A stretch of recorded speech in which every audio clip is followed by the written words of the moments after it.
President! President! President! I don't remember president! Pressing bars, get my phone, taking money from anyone! President, so many tell me what to do. Every time I make a speech, kissing babies, I don't think. Can I sit and talk to you? Tell me what I gotta do! I don't remember president! I don't remember president! I don't remember president! I don't remember president!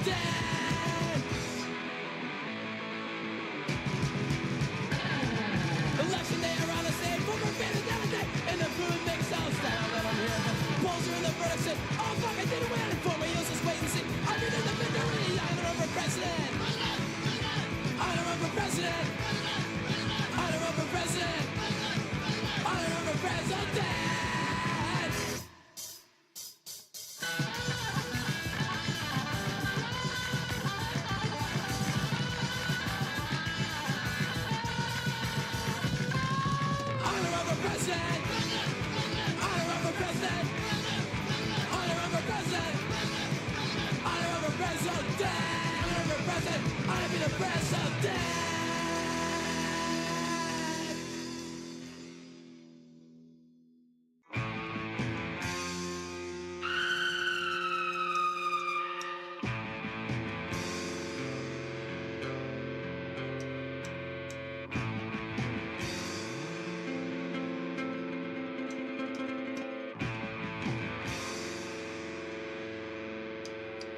I scream, this is a dream and I'm lying in my bed. So real, that's how it seems, so pounding in my head. 2 years since I've been out, but I cleared my mind of sin. But now I see the blood on the walls and starting all over again. It's not a dream, my mind is snapped. I thought it's gone, but now he's back. Night comes, and it's starting again, my face is up to sweat.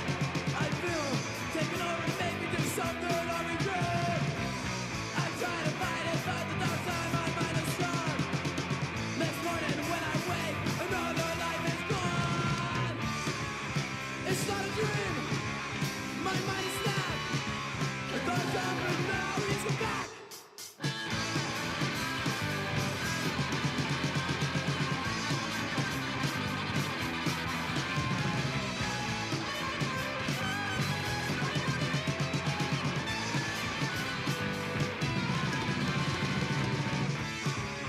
It's not a dream, my mind is snapped.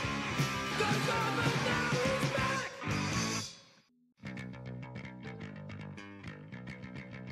Playing in your arms and then arson as I feel it. Wishing you weren't even alive. Cause the surgeon got no heating turret, but you take a run up in a naive machines to survive. Cause you didn't think when you were young, that that's where you move your line. What's that? I'm gonna do what I think is right. You can go ahead and do what you please. See you have to burn, see the light. It's not gonna happen to me. Spend $100 man, burn the fucking little thing. Battle like a bunch of BMCs. You still wait? Brewery. Are you still? So- Are you still doing like dating app shit? No, Like, no. I hate that shit, man. Grinder. You're not swiping. You a grinder, Let me man? tell you about the last time I went out with a girl. Grinder. Normal conversation. Hey, let's meet. On the date, or are you talking about before? No, before. Meet at the bar. We meet a brewery, Sure. local brewery. Have a few beers. We get there and realize it's drag show night. Okay.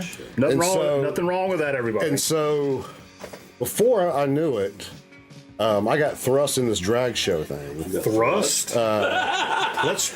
I'm gonna Proper give you. I'm word. gonna give you an opportunity to rewind and listen to that. I mean, it's real fucking early in the show, so if you want to reel that back and let's just try it again, it's fine. That's a breakfast ball. You get a breakfast ball. A thrust, though, was like a hip I'm thrust. well aware of what a fucking thrust I was is. hip Rick. thrusted into it. You know? I'm well aware of what a thrust is. You ever been? No, Have you no. have you ever had that one uncle though that like Oh, 100%. you were in the Boy Scouts, right? Fuck no. Oh, you weren't. I was in the Cub Scouts for like an hour and a half. You hadn't heard the Told story? your mom to Yeah. Vicky? Yeah. Yeah, I remember that. Don't meet at Best Products. In the storeroom? No, in the employee meeting room, of course. I wonder what that smelled like.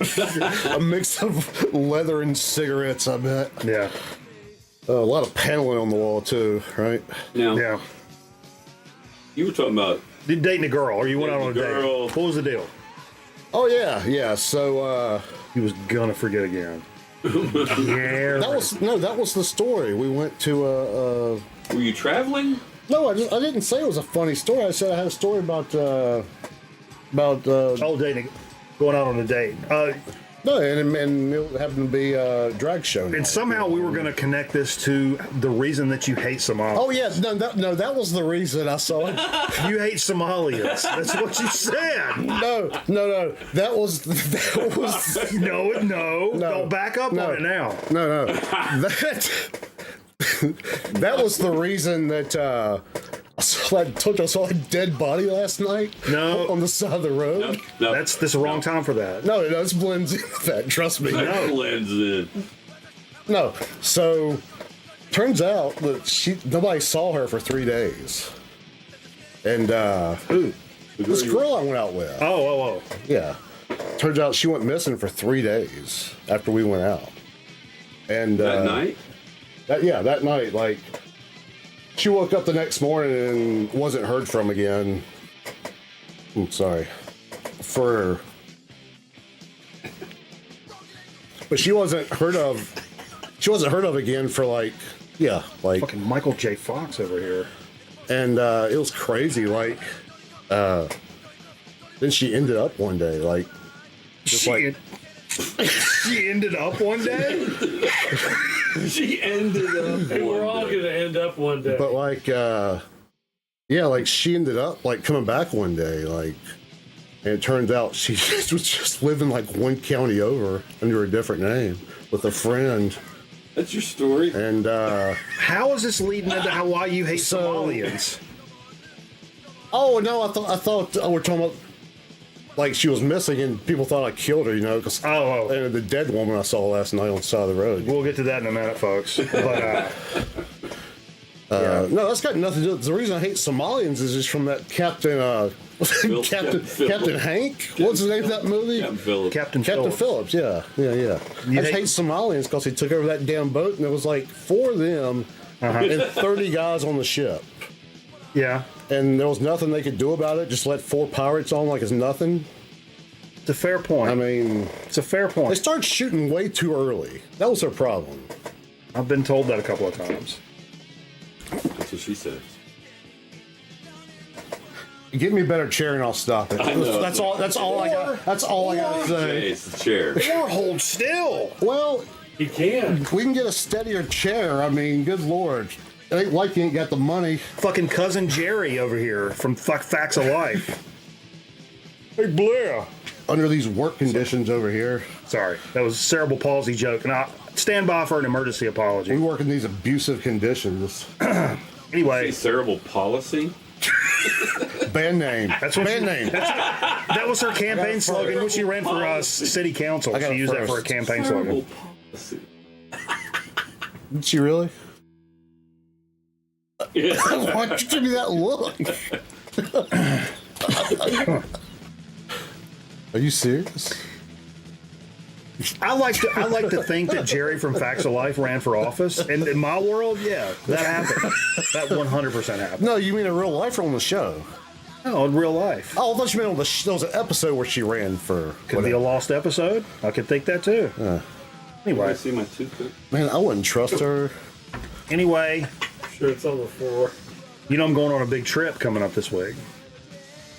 That's what I hear. That's Hey, Yeah, Steve, nothing but your everybody. head, Dave. Hey, Steve. You guys Yeah. have never been here before. They have no idea how these cameras work. Some Microphones, cameras, nobody has any idea what someone happened. told me one time Uh-huh. that you were Will Ferry told me one time that you were going on a trip to a rock festival coming up. I'm going on a trip to a rock festival coming up this week. Yeah, for sure. yeah. Well, One of the biggest ones in the country. Will Ferry told me that. It's going to be a big deal. Yeah. So I've been working out all these. I get stressed out over trips like this. I've been dealing with booking hotels and renting cars and airfares and shit like that. And I've not done a lot of that. I've not done a lot of air travel. And so it's always kind of a unique thing. And I didn't realize that nowadays, when you're booking stuff online, that if it turns out you're going to be on a Boeing plane, everything's in the smoking section. These aeronautical jokes doing anything for anybody? Are you serious? Because I'm thinking about starting to smoke again. Yeah. And I'm actually flying Frontier, which people have warned me about. It was a very, very cheap flight, Yeah. but they nickel and dime you to death. You got to pay for gas. You got to do your part. I was looking at how much it's going to cost to check my luggage and stuff. They're even charging me for my emotional baggage. Emotional baggage. I'm lucky I'm able to fly at all, Jay. I'm telling you, I'm lucky I can even fly at all. Because the last time I went to fly, I get on the plane and I notice one of my dad's old gambling buddies on the plane. I see him across the plane and I yelled, "Hi, Jack!"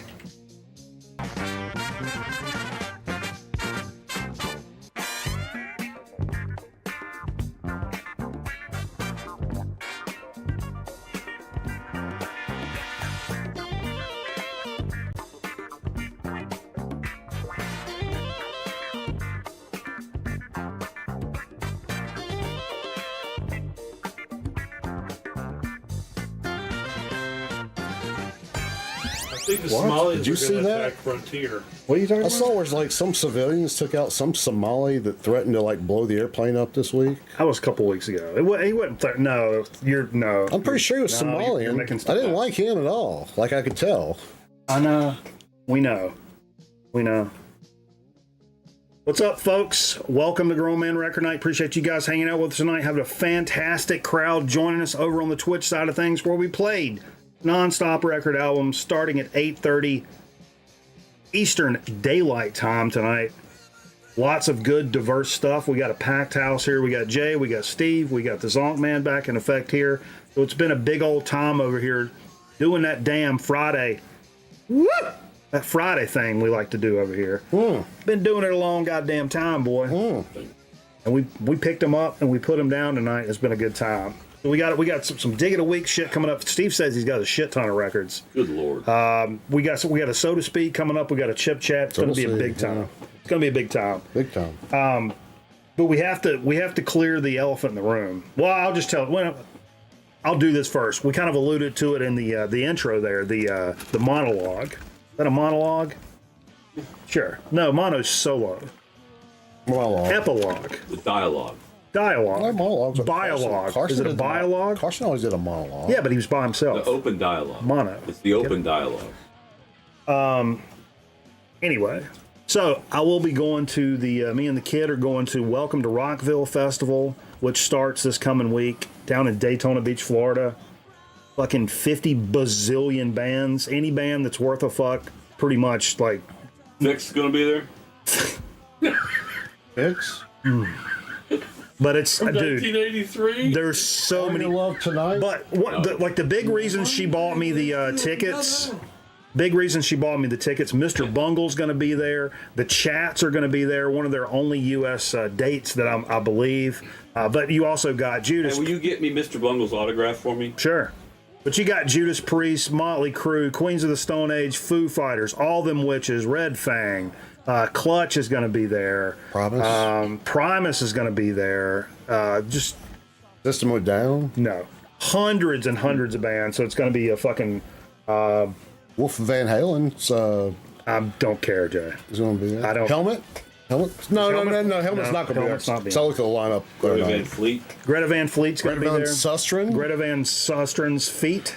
Sure. Oh, see, she'll be in her booth. No. Signing court documents. Okay. Riddle me this. What if you changed that to signing mammograms? Did she have? Would did that she be have funny? vasectomy? No, but wouldn't that be funnier? Signing mammograms. Oh no. Okay. Let's workshop that. There's something there, but we may need to workshop that. That's funny. Speaking of workshopping, we had a rare opportunity this week. And some of you guys that hang out with us during the week over on Twitch know this shit. But me and Jay and the kid, we went over to, and that makes it sound like we're my two dads. You can count on me, no matter what you do. Yeah, I said. But no, Bert Kreischer, if you're not a fan, Bert Kreischer, one of the biggest comedians in the world right now, has been on like stadium tours and shit, but for some fucking reason decided to stop in Greensboro, North Carolina and do shows in a comedy club. Our local like comedy club spot over there. The room holds how many, Jay? 200 max, maybe? 200 people, maybe. Back of the room is probably 30 feet away from the stage. We were like one row back. We're not the front row. We're the I guess that would be the second We're the row. zone man. I mean, literally, from him the whole shit. if we stood up and reached out, we could have probably high-fived him like that. Yeah, we had to look up at him. Like It was crazy. And the whole time, what he was there doing, he's doing a new Netflix special in He's doing a new Netflix special in July. And he was literally had a notebook where he was like going through bits and trying them out on us and be like, oh, that was cool. And like, oh, that was kind of weird. I don't know if I'll do that. You know, like writing and just kind of scrolling through stuff. And it's like, oh, I think that one's almost there, but maybe if I move it closer to the front of the set, like stuff like that. So we really got an opportunity to like watch him like just fucking go. Craft his work. It was crazy. It was absolutely crazy. A guy that I watch on YouTube like all the time. And insane. And watching him work through that shit, and then he just at the end he just ended up just telling some stories he kind of milking time. It was like hanging out with a buddy, but your buddy's like really fucking funny. He played till 11:40. Yeah. I mean, but he was like, "Oh, you guys haven't even played your checks, paid your checks yet," and like, "Oh, I'll tell you another couple of stories." It's like it was really cool. Yeah. Now the opener of the thing, a guy named Pete Lee, who's I guess touring around with Bert, Asian? and no, he's not Asian. Racist Steve. Oh, Jesus fucking Christ! You go away. Think of Bobby Lee. I did the same thing though. Steve's been away at a KKK camp for the last couple of weeks. That's why he's not in here. No, everybody knows that doesn't start till June 13th. That's the. Maybe if it was Pete Wong. Pete Walls. Come on, man. Get that guy out of here. Anyway, go. But this guy, we were sitting really close, and this guy, he's been on the Tonight Show like several times. Yeah. He was just on a couple of weeks ago. Pretty up and coming comedian, guy from Wisconsin. Well, he chooses to I've never noticed this before. To me, it was the funniest fucking part. Jay was wearing this hat. What does it say? It's like Yak Shack. Yak Shack? Yeah, organic tea. It's what Rockstar used to sell. Well, I've seen Looking hat. It's the best looking hat they ever did. I've seen that hat on you, and the guy goes, "What does your hat say?" And Jay tells him, and then he's like, "What is that?" And Jay goes, "It's an herbal tea, or no, organic tea. It's an organic tea." And I turned and I went, "What the fuck?" Because I never noticed that. I literally turned and went, "What the fuck?" And the guy goes, "I'm going to go out on a limb and say you're a pussy." Yeah, it was funny. It was funny. It was funny. And then everybody starts laughing, and he points down at Jay and goes, "This guy looks like he sells fucking chainsaws." I legit laughed when he said absolutely. it. That was hilarious. It was great. I love insult comedy. What a great fucking time, though, to be right there in the fucking in that fucking grinder for this shit, man. You want to tell all the jokes he told? Yeah, everybody, pull out your pad and pencil. But hey, new Burt special coming out this summer. He's at least shooting it this summer. Yeah, the other guy's getting a Netflix special. Is that right? Yeah, coming up. So yeah, it was a good time. yeah. But yeah, so next week I'll be on that festival tour down in Florida. So there won't be a show next week. Oh, no show next. There won't be a show. There won't be a Sunday show. There won't be a Wednesday show this week. So I'm really taking kind of like pretty much a week off, or just shy of it. So you won't be seeing the old homie around for a little bit. You won't have this old can to kick around next week. Hey, who knows if I might pop on and do a stream from down at the festival, or at least maybe shoot a little content and post it or so. Do a live stream from Rock. Yeah, we might, because we actually have VIP tickets down there. So we'll be in a little like area to the side with our own bathrooms and concessions and shit. Because we do shit. We do shit right over here. Yeah. And Who knows? Maybe I'll pop up a little live stream, see what the fuck you idiots are talking about. Oh, yeah. I don't know. We'll see. What up, E-Dub? Sorry I didn't mention anybody in the chat. Apologize for that. Anybody that I've missed before that popped in once we started back up, I've talked to all you guys. Boom, boom, boom. Metal Theologian, good to see it. Detroit Dan, what's up, homie? Sorry, I'm just scrolling, blah, blah, blah. Most of you guys I've seen so far. Man, we'll move it on. I think next week we'll call it spring cleaning. The fuck does that mean? You're going to take a week off. You're going to come back anew. Well, yeah, is that right? Yep. Well, I've been doing a pretty good job. I'm holding a beer. Doing a pretty good job at not drinking. Yeah, maybe you'll go down there. Maybe you won't drink much. You know, I'll probably. Well, the beers are going to be $105 that's what I'm saying. a piece, so probably not. And y'all aren't like go out partiers. I mean, so No. Well, we're at the festival. I mean, yeah. So like you get back to the room though. Yeah, I don't think you're going to sit up and drink all night though, kind of thing. I mean, No, I have some drinks now. Don't get it twisted, but it's different when drinks are fucking. How much do you think a beer will be at one of these festivals? I don't Now, know. some of you guys know lickety split I would because you think got I would think $9-10 probably. $9 or $10. You think it would be like a double guy, like a 24? I have no idea. I don't remember. Some of you guys may know that go to shows like that. I don't remember the last time I bought a beer at a show. Did we buy beer? Yeah, because I bought yours at the show the other night, motherfucker. That's why you don't know. I'm thinking of music though. Yeah. No, I'm thinking, what was it? No, it was probably $8. I thought bar prices. The tap. I drove. Sure. But no, that's what I was thinking. I was like, I drove. He'll figure it out. Oh, But what I figured it was like Rich, motherfucker. I figured bar prices. Nothing. So I figured $5 or $6. at a festival? Or are you talking about the other night? All right. Oh, no. More? No, it wasn't. 9? It was 32 for our Yeah, drinks. but y'all got liquor though. We got 2 liquor drinks and you got a beer. It's probably what, $7? You do that? How Did you look at an itemized receipt? I mean, Nah. oh, okay. So you don't really know that. Told you, I'm rich, motherfucker. I don't be looking at shit like that. Yeah, but I don't know. Drinks are probably gonna be in at least probably $12 then, based Yeah. on that. And I mean, I still got to be able to like drive back to the hotel. The hotel's like a few minutes away. It's 30 minutes away. Because hotels in Daytona were That's like what I'm saying, man. $400. You're out of that thing all day, you know, like out in that beating sun down on you, like I'm not a drink beer all day guy. especially outside. As much as you guys probably think I'm the drink beer all day guy, that's not what I do. I don't like I that. don't like doing it outside. Like I'll do it at my son's hockey tournaments. I like drinking a whole bunch from like 8 to like 2 in the morning, but the like cracking one at 2:30 in the afternoon, Yeah. I'm not that guy. I've gotten to where I'm kind of sad to say I've gotten to where Does Zach pop in here? I've had a beer in front of my son.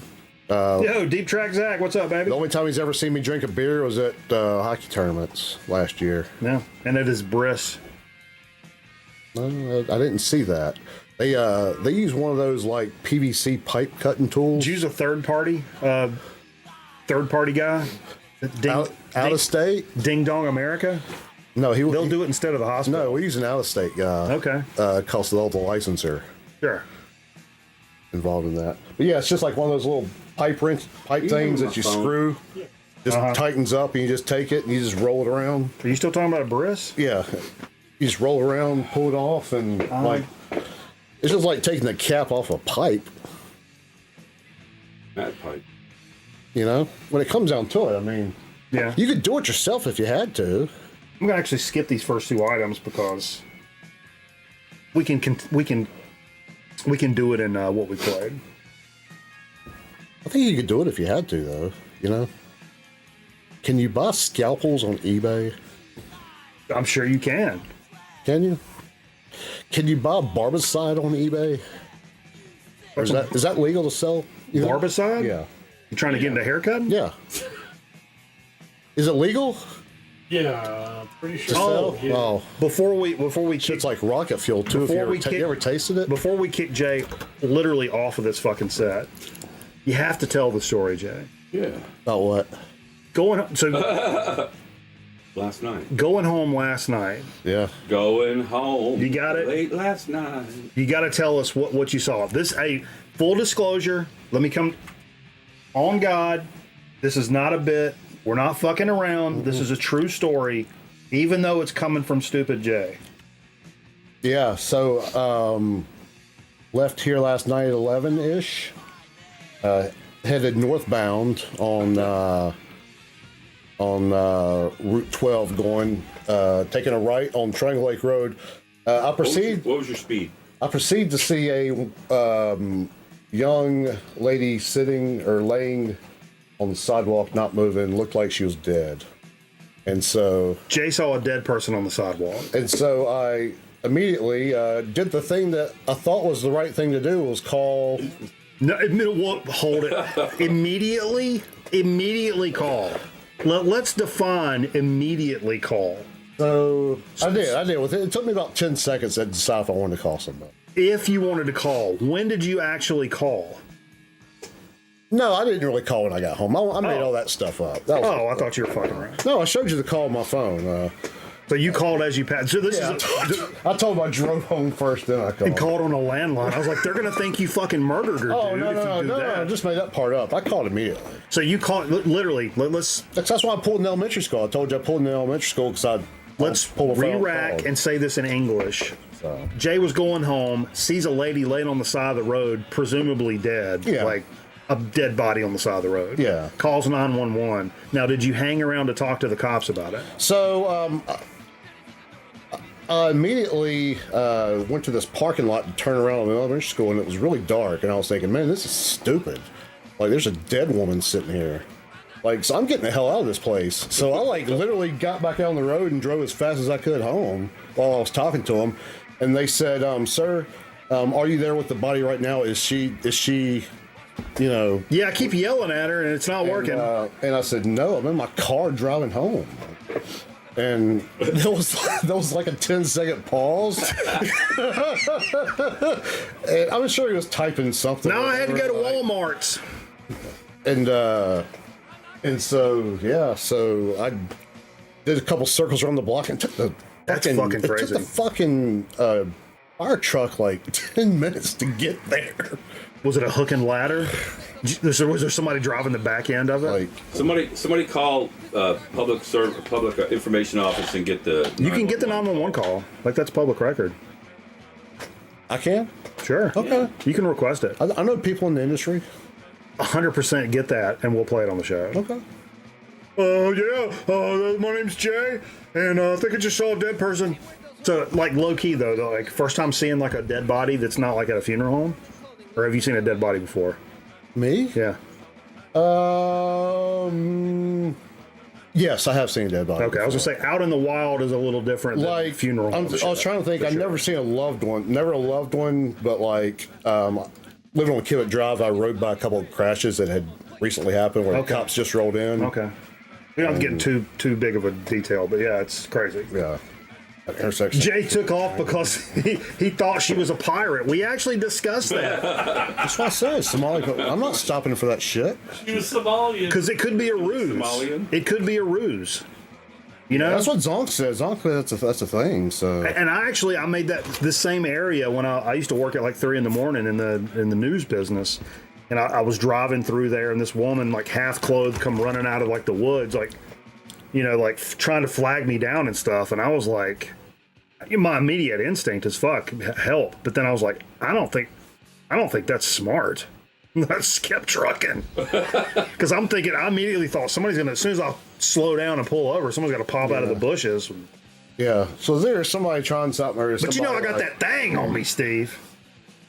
Dang, boy. I just assumed a prostitute that had injected her last bit of heroin. Sure. May she rest. Take your hat off, Jay. Oh, see. That ain't a hat? God damn. It's my lettuce, bro. Is that how they talk? Kids? What do you mean that? What's up? They talk? Kids. Jesus. Kids.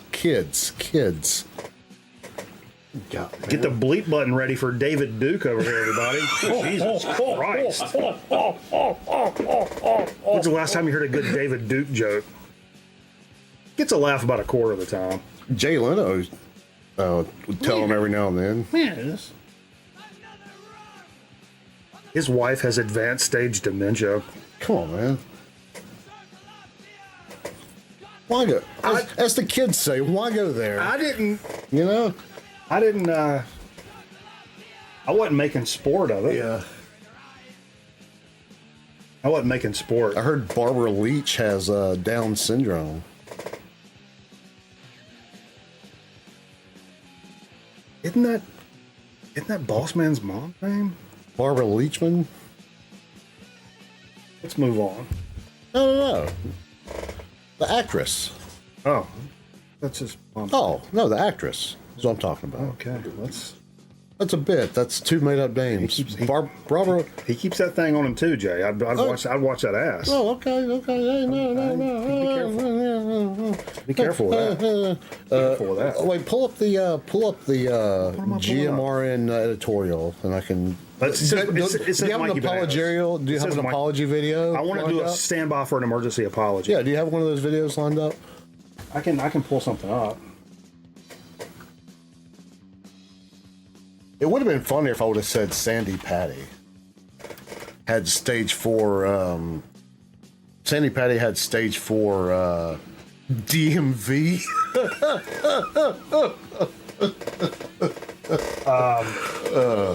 What's the bad cholesterol? Which one is that? That's the LDL, isn't it? Isn't that LDL? Yeah, she had bad LDL.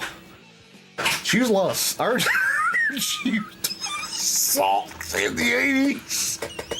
What? I heard she loved salt in the 80s. Dude.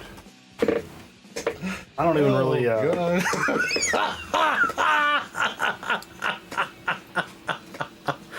She loved salt. Fuck. Clitoris Leachman. Clitoris Leachman? Look, sorry. Sandy Patty for 18 years.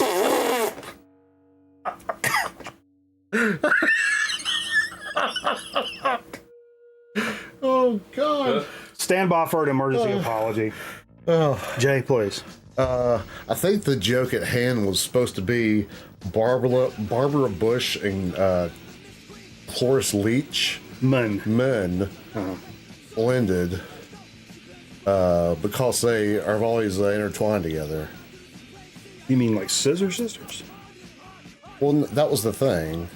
And I was mixing the names. So it was Barbara Leach is what came out of it. I think you're having a stroke. Yeah. That's what I think. I don't know who... Where's Steve at? Barbara Bush. Steve? What's in Barbara's bush?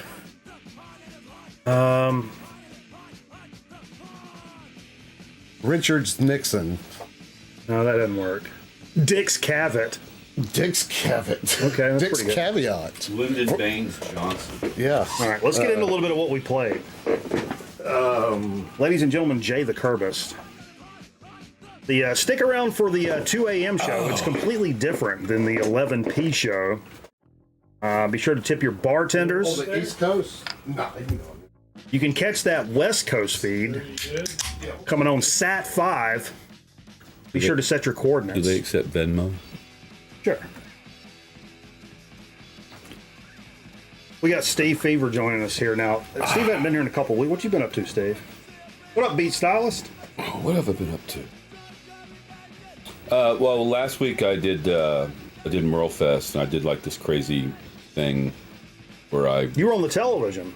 well, I saw you on I had to get in the car after Consuelo. I recruited some really good musicians to join me there, and we kind of took over this one stage and just did our own thing.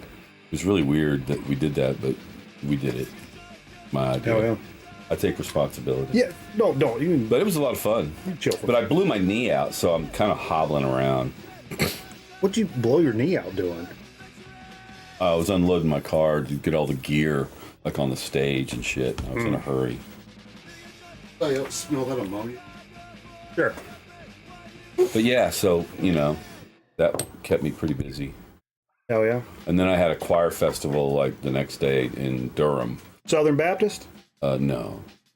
Huh? It Well, was really cool though. There was a guy. good luck anyway. There was a guy from L.A. He was like the conductor, Quincy Jones? but he also led us in these We Are the World? singing circles. I don't know what you call it, where he would like he'd say, "Okay, I'll start." And he'd okay, basses.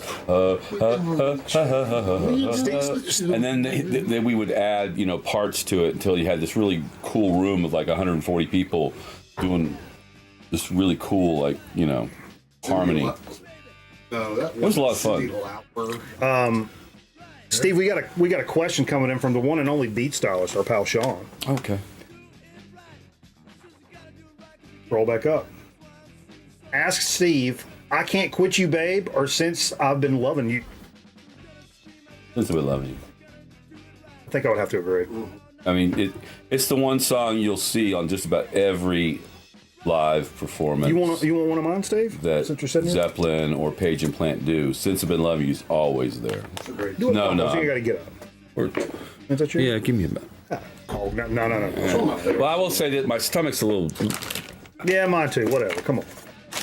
diverticulitis. That I shouldn't eat peanuts, but I love. Your pouches? You scared about getting shit in your pouches? Oh, not scared. They're there. Dude, I about lost my shit the other day. Our pal Big Randy posted the picture. It's like, hey, they're in. It's like a picture of strawberries. And I was like, you can't eat those. You got the pouches.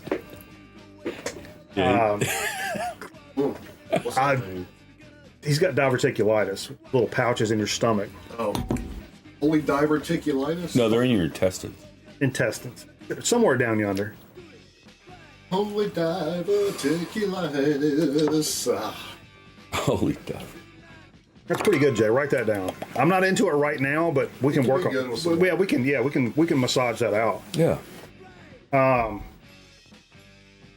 Yeah, good stuff. But anyway, yeah, sure. So we played some great records tonight. Steve came in, stoked some stuff. Zonkman threw some stuff into the mix as well. Pretty good selection tonight. Nice mix of things, which is what we like to do here on the show. Have to stand by for another emergency apology.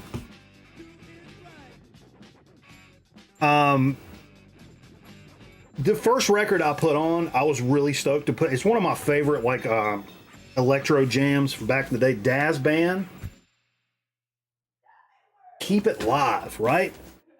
And I mean, this starts with fucking Let It Whip right off the rip. Now, Let It Whip is one of the first songs I remember hearing in my goddamn life. 100%. And right, I remember hearing Chuck Berry, I remember hearing Montrose, and I remember Let It Whip. So my dad had that on a compilation. And I remember being really confused as a young man that Would you play it in the van? Absolutely. I was confused that there was a song called Let It Whip and there was a song called Whip It. And I heard them kind of about the same time, and it's like, no, there's like a black guy version, and then there's like a weirdo white guy version. It's my little kid head, that's what I'm thinking, Right. But yeah, so I played side one of this, and I love Daz Band, but Let It Whip on that side, rocking, as we said. The rest of that side, slow Jam City. We could have fucking couple skaters only the rest of that fucking side. That's a shame. It's a shame. They're not bad songs. They're just not first record on record night, Friday night, let's get it fucking pumping song. And so that's what the emergency apology is for. But yeah. But anyhow, busted that out. So I just kind of grabbed something lickety split off the shelf. I just wanted something to kind of grab and put in my crawl and whatnot. I was like, you know what? Okay, I'll fix this shit. And so I ended up pulling out.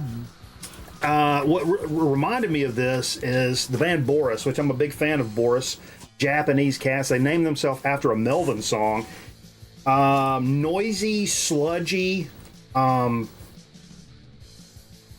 stonery at times, but I played Amplifier Worship. Man, I wanted this record for so long. They finally reissued it several years ago, and I picked it up.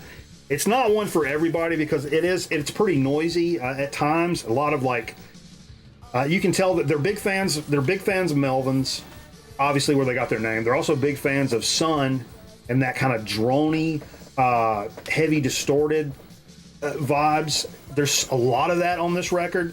And so it's a lot of feedback, a lot of noisy stuff. But the side I put on for whatever reason, was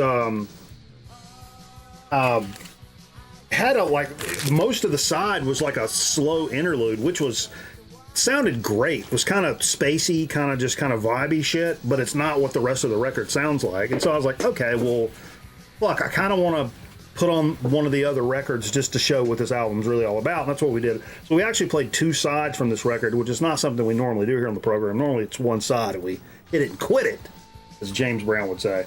But did play two sides of that. It's a fucking banger album. If it's not for everybody, but it's for me. And Steve walked in pretty early. It's pretty early for Steve, gotta say. Pretty early for Steve. Yeah. Enough time where Steve could get some shit on his fucking on the turntable.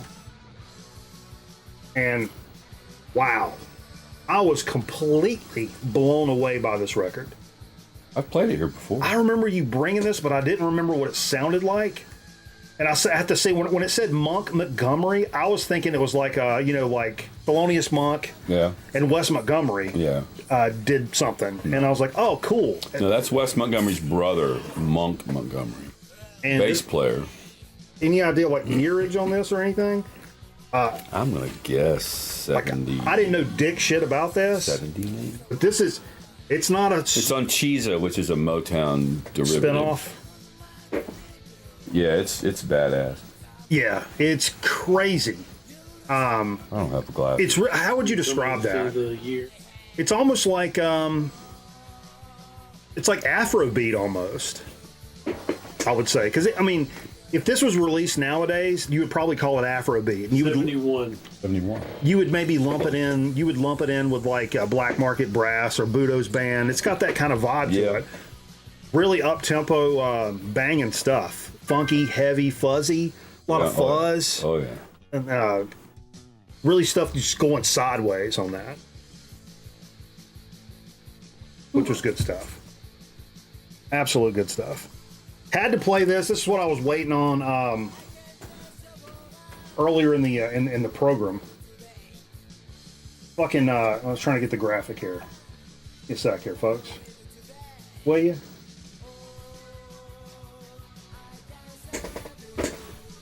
I should have found an earlier pick of Homeboy, but Gary Floyd passed away this week. Singer for the Dicks, and I love this record. And Prowler just sent this into the program. The Dicks Kill from the Heart. I've wanted this for a really long time, and he was gracious enough to send this into the program.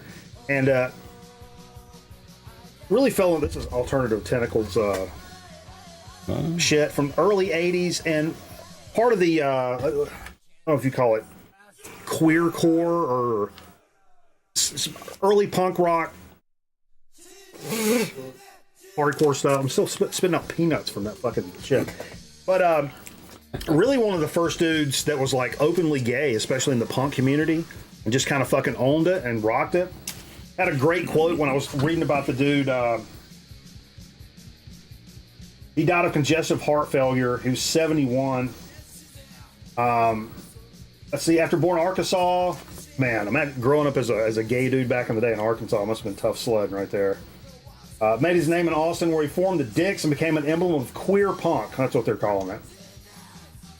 As he told Maximum Rock and Roll in 2014, this is the quote here. I was loud and happy to be letting people know, hey, I'm a big old fat queer. What the hell are you? I did give a fuck and spoke up about it, but not in an oppressed or sad way, more in a party, happy and very defiant way. In a very turn like being gay into like a punk rock kind of thing. Fucking A. And what a fantastic punk record. If you're into punk at all and you've never checked out any of the Dick stuff, man, it's so fucking good. It's really good. And I really learned about these guys a couple years ago, maybe. So that's sad as fuck, but Life goes on. Life goes on. Some people. I could. That's how they should really say it. Couldn't have said that Not better. for everybody. I was about to say I couldn't have said that better myself, Jay, until Jay fucked it up. But then Steve put on some Brown Sabbath. These guys are fantastic. Funky versions of Black Sabbath songs. Is that fair? I don't know. I don't think everything they do is Sabbath, but yeah, they've done a couple of volumes of the Brown Sabbath stuff. Brownout is the name of the band. Brownout's the name of the band. I'm sorry. It's like, sorry. I think they're Mexicans are from Texas. Tejanos. Tejas. Okay. But yeah, it's great. I enjoy it. I don't have volume 1, I don't think. Shane says good to volume see you, 1's Victor. hard to find. They should reissue it. Be nice. Yeah, that shit was fantastic. We play that from time to time here on the show. That's something I should have picked up a long time ago.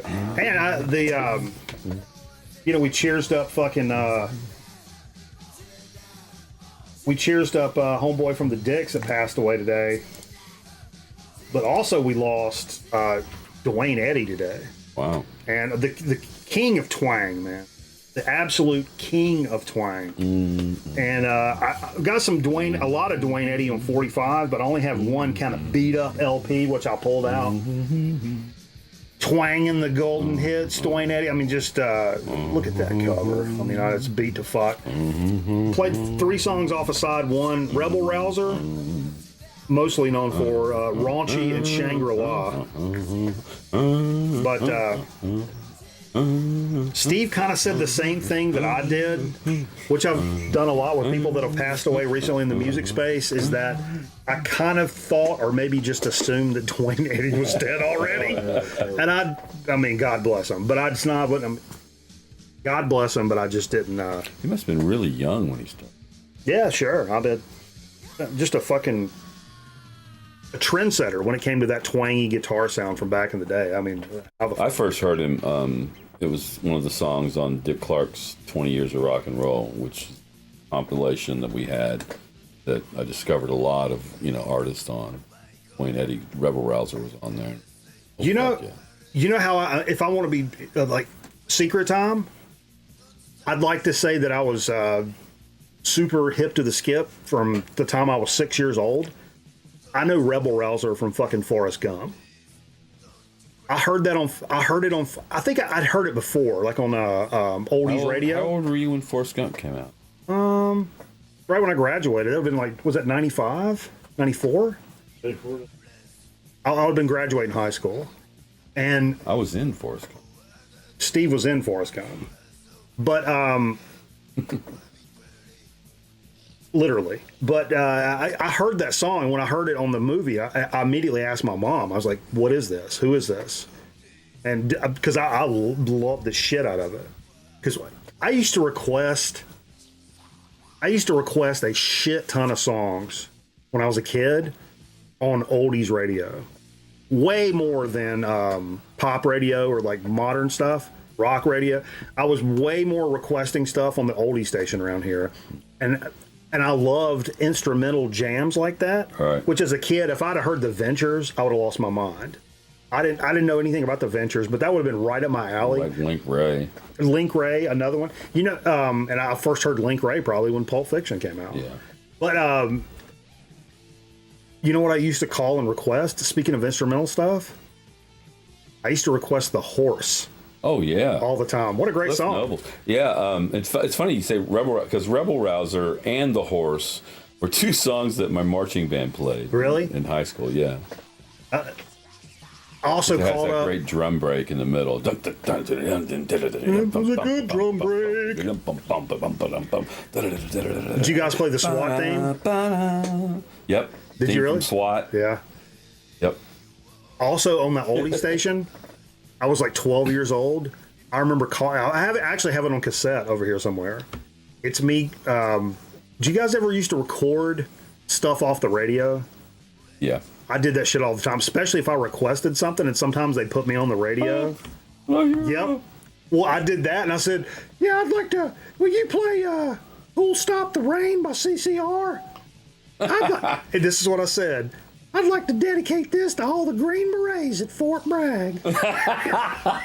Working the crowd. At 12 years old. You got it, Mike. Here's CCR with Who'll Stop the Rain. All the Green Berets at Fort Bragg. 100%. I exactly did that.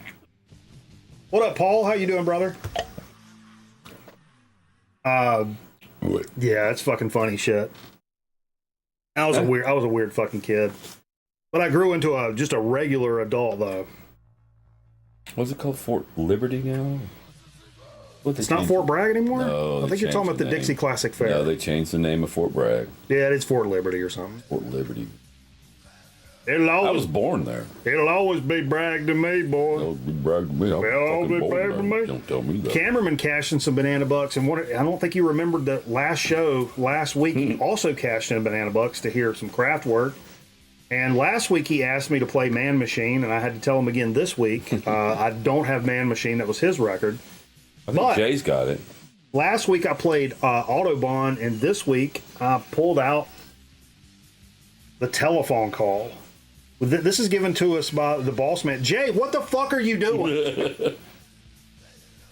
That's loud as fuck, you mute motherfucker. I think Jay bought Man Machine because he thought it was like gay. Like, okay, well, that's aggressively, I don't know what the... Anyway, this is from a radio station. What does that say?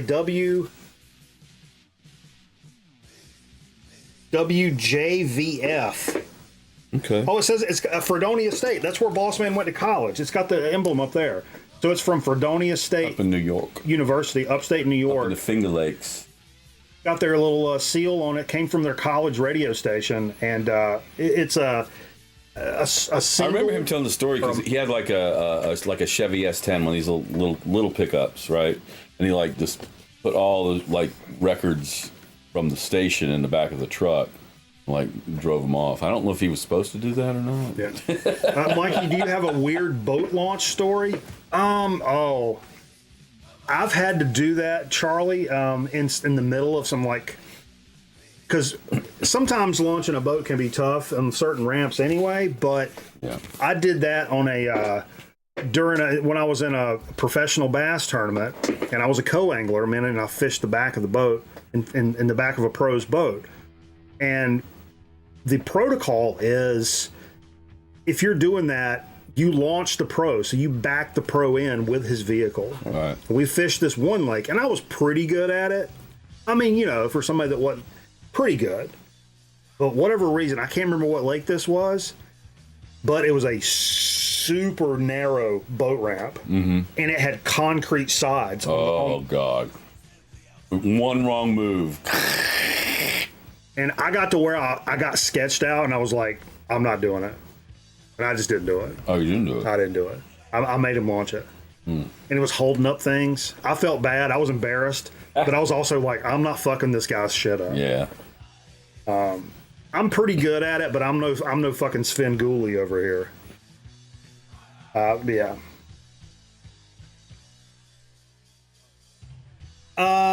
This is a Zonkman pick pulled on some All Them Witches, which I think we'll be playing here locally coming up in the following week or so. Yeah. Sunday, May 5th. Sunday, May 5th. Cinco de Mayo. And this coming Sunday, Yes. this Sunday. And they're going to actually be at the festival that I'm going to, Welcome to Rockville, down in Daytona later this week. So everybody's like, oh, you going to All Them Witches? And I'm like, well, I'm actually seeing them in Daytona, even though they're playing here locally. So I will check them out. What's the name of this record? Sleeping Through the War. Sleeping Through the War. Good stuff. We talked about All Them Witches last week. Looks like They a Rorschach. the drummer recently quit the band last week, and they're Really? continuing their tour with a fill-in drummer from a different band. And Drummer's good. Zonk was saying like they're doing pretty well. Like everything's kind Yeah. of everything's flowing along. Sven Gulli was my high school nickname. Okay. Okay.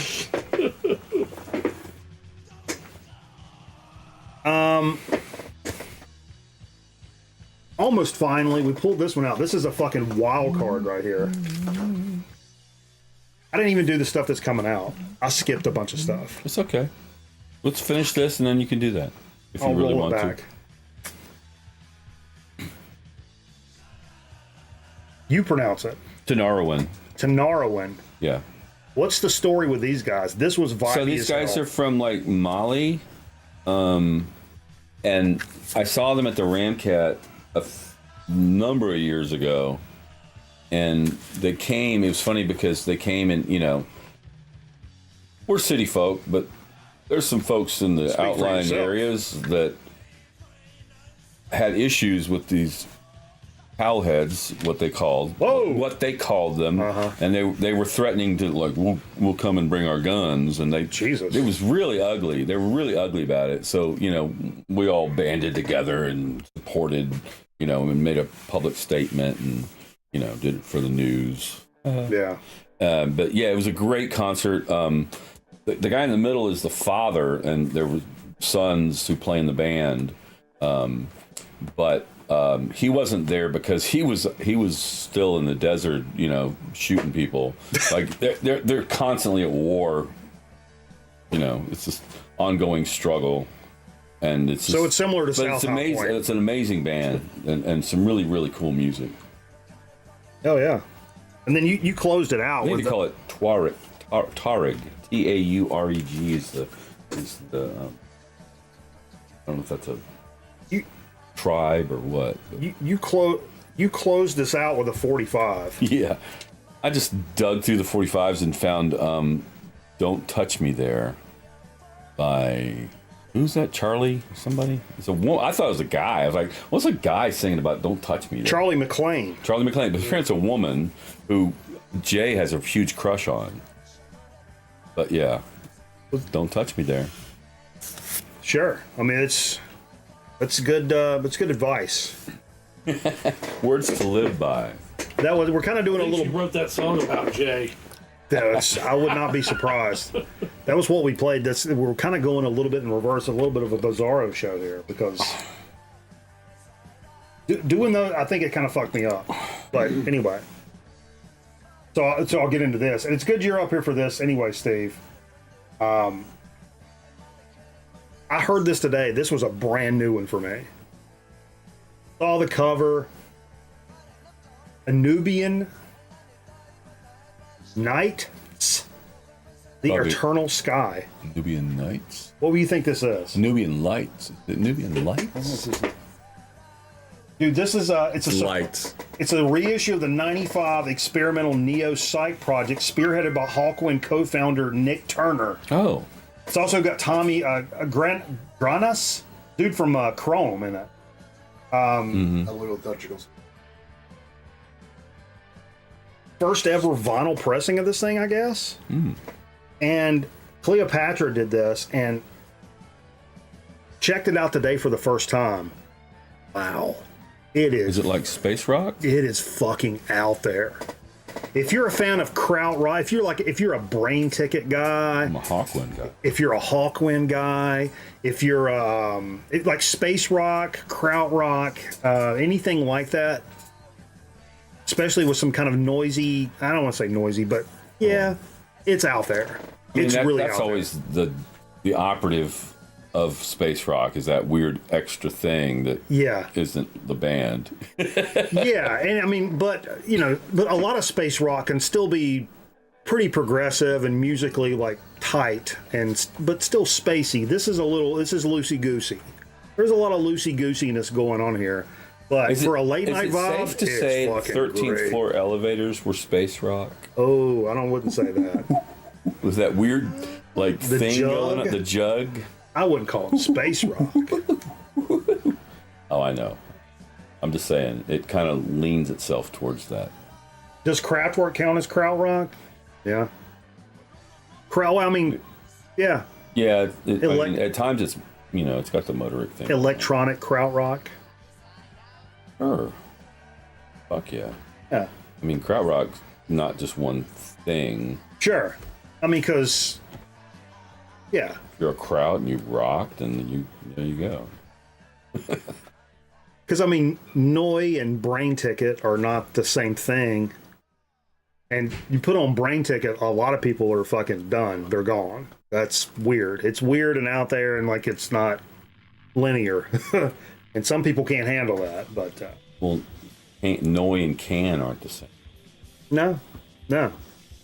There's some similarities in there, sure, that you can talk about, but it's that's kind of like we talked about. When you talk about like stoner rock or stoner doom, you go from the super spacey psychedelic kind of odd stuff to stuff that's straightforward, hard and heavy, like Caius, stuff that's, but it all gets kind of lumped into the same thing, which is kind of cool because it still does, while they share a vibe, the music may not be that similar, which is cool, I think. When other genres where everything sounds the fucking same. Right. I think it's pretty cool. But, yeah. A little jazz vibes, and the cover fucking grabbed me on this. And I love some Bobby Hutcherson, and this has popped up on a lot of things I've listened to digitally over the years. And Tone Poet got popped out today from Blue Note, Total Eclipse. And I don't own any Tone Poets, I don't think, but I'm a bigger fan of the classic series just because it's more affordable. The Tone Poets are a little more pricey. But this Bobby Hutcherson, Harold Land's on this. Chick Corea actually plays piano. Reggie Johnson and Joe Chambers are on drums. It's the first time he did shit with Harold Land, and this has Grown Man Record Night listen all over this. I mean, the vibe on this record, it's got some funkier elements to it, some up tempo stuff. That's would probably just be considered down the middle kind of bop stuff, but it does bop. Jesus, this is it belongs here on this show. What year did that come out originally? Originally 69. Okay. 69 on this guy. And I don't know how many reissues there's been in the past or whatever, but a nice clean Tone Poet if you're in the market for this. It's definitely something to check out, or give it a little stream. See if it's your cup of tea. Because I'll tell you what, it's my cup of tea. And yeah, the cover. Jesus Christ, look at that. Mm-hmm. Phenomenal. I want to mention, Zonkman's up in the house. I know Zonk's a pretty big Corrosion of Conformity guy. This is a band. Corrosion of Conformity is a fairly local band for us here, and this is their album "In the Arms of God" from 2005. Do you own this one, Zonk? Yes. I'd never really listened to this, but I guess I don't know how much this has been reissued. I think 2005 or something like that. Yeah. I think there's only 1,000 copies of these available, and it's the last time Pepper Keenan played with them before he eventually came back later. And I never really, I'm a big, the ones that everybody likes, from Corrosion of Conformity, like back in the 90s. Deliverance. Blood. And Blind. Yeah. When is that? When is Blonde? Blonde's a Blind is before Deliverance. Little before. 91. Yeah, those are the ones I really know. Deliverance is probably my, real go-to there. But anyway, I'd not listened to a lot of that. I'm more modern stuff. But I jammed this today. It's a pretty good record. Pretty damn good record if you're into that kind of shit. And it's something I just kind of skipped over for whatever reason. Wanted to mention, I think our pal Michael Pilmer had a little bit of something to do with this, or at least he's been promoting the fuck out of it. It's fucking this Art Devo, Bougie Woogie. Whoa. Yeah, I'm really interested in it. It's a 3 LP set. I guess they did a limited edition box set that got sold out really quick a couple of years ago, and then they've done this version that came out. But this is a lot of that, like early, it's from like 73 through 77 stuff. So a lot of and it's something that's been on my list that I've not picked up, and I regret sleeping on it, is that Hardcore Devo, which is that compilation of like the early stuff. Mm-hmm. And I really dig that stuff. It's stripped down. Yeah. I would say a lot more stripped down than a lot of the Devo stuff. Less electronic, more straightforward, kind of punky vibes to it, or proto-punk, or whatever you want to call that. And this shit, it's 3 LPs of shit all from that stuff. What else to say about it here? Directly from the vaults of the De-Evolution Band, which probably means Pilmer. Anthology takes you from the band's initial conception in Akron, Ohio, to the moment before the world wake up in a collection of sonic and visual art that captures Devo at the dawn of industrial death. That's a fucking description. Mm-hmm. I fuck with that. Pilmer probably wrote it. Yeah, probably so. But yeah, that would be that. You know, I'm not one to spend a bunch of money on some stuff, but I bought that book that came out that he curated. That book. That did you? Rocket 88. Yeah, it's really cool. Yeah, hell yeah. Shouts to Mr. Pillman. It's a coffee table book. Yeah. Pilmer should send you all the Devo albums. Sure. I mean, I won't mail them back to him. No, he gave me a good one that he helped kind of curate or bring back to life. It's kind of an unofficial. And I'll say one thing. You know, if you had this, pick it up, which is Pilmer's Oh, the Silica Gel. Silica Gel album. Dude. This is amazing. I fucking love this record. I love it so much. The very first song, A Master of the Game. It's one of my favorite tracks of all time. And then when he told me he used the Hollerin' contest from Spivey's Corner, Yeah. that's what they're... Yeah. It's slowed way down. Yeah. Because probably me and him are the only people that know or remember or give a fuck about the Hollerin' contest. He went up and won a trophy for that. For whistling, I think. Really? Yeah. And I remember it from the Mr. Cash commercial. Yep. I'm Dan McLam, National Hollering Champ. Lots of bills and lack of cash. Make you want to holler? Mr. Cash is the cure. Thanks, Mr. Cash. That's verbatim the commercial. Really? Yeah, absolutely. But yeah, fantastic stuff. Pilmer should make more music. Agreed. Yeah. Agreed. 100%. This popped up in the fucking in the fucking hopper today. Not that one. Not that one. Not that one. My fucking trolling. What the fuck? I missed that one. What is this one? Nope. Where's it at? Now I'm getting pissed off. Did I not download the fucking thing? Jello Biafra. Jello Biafra and DOA, Last Scream of the Missing Neighbors. Originally from '89 and back in print on limited color vinyl. After 20 years. Never heard that record before. Streamed it today. Awesome. Yeah. Fucking awesome. I mean, it's Jello Biafra with DOA. You can't go wrong there. But I don't know why that graphic's not in here. There will be fucking hell to pay. Hell to pay, Steve. I think I skipped one. Where is my cursor?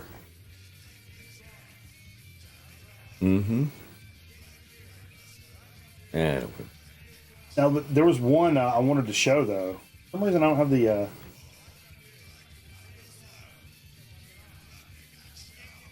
Anyway, these guys. I didn't write the shit down for it, but I got to show this record.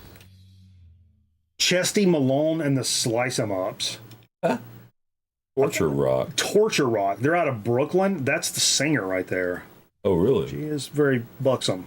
I'll tell you. Chesty Malone. Is her last name Malone? It's if you're a fan of crossover kind of thrash, I'll say. So it's got definite fucking punk vibes, but also definite metal vibes with this. It immediately reminded me of, like, I mean, music-wise, you could hear like MOD or some shit like that in this kind of vibe. I wouldn't say suicidal, but I would say it like MOD. It's got that kind of vibe to it, and with a chick singing. It's their second record. I think it's being repressed for the first time. I had to write up about it. I don't remember. But you can't go wrong with that cover. Look up Chesty Malone and the Slice 'Em Ups, Torture Rock. It's a good time. It's a good spin. Whether you want to pick the record up or not, throw it on in the background on the fucking YouTubes and check it out. It's Shane says nice jugs, 100%. 100%. Now, I still have the Archies yeah. Sugar Sugar album, and on the cover was this lady laying on a bed, and she's wearing a sweater, but it's the cable is like this, where you could see everything. Sure.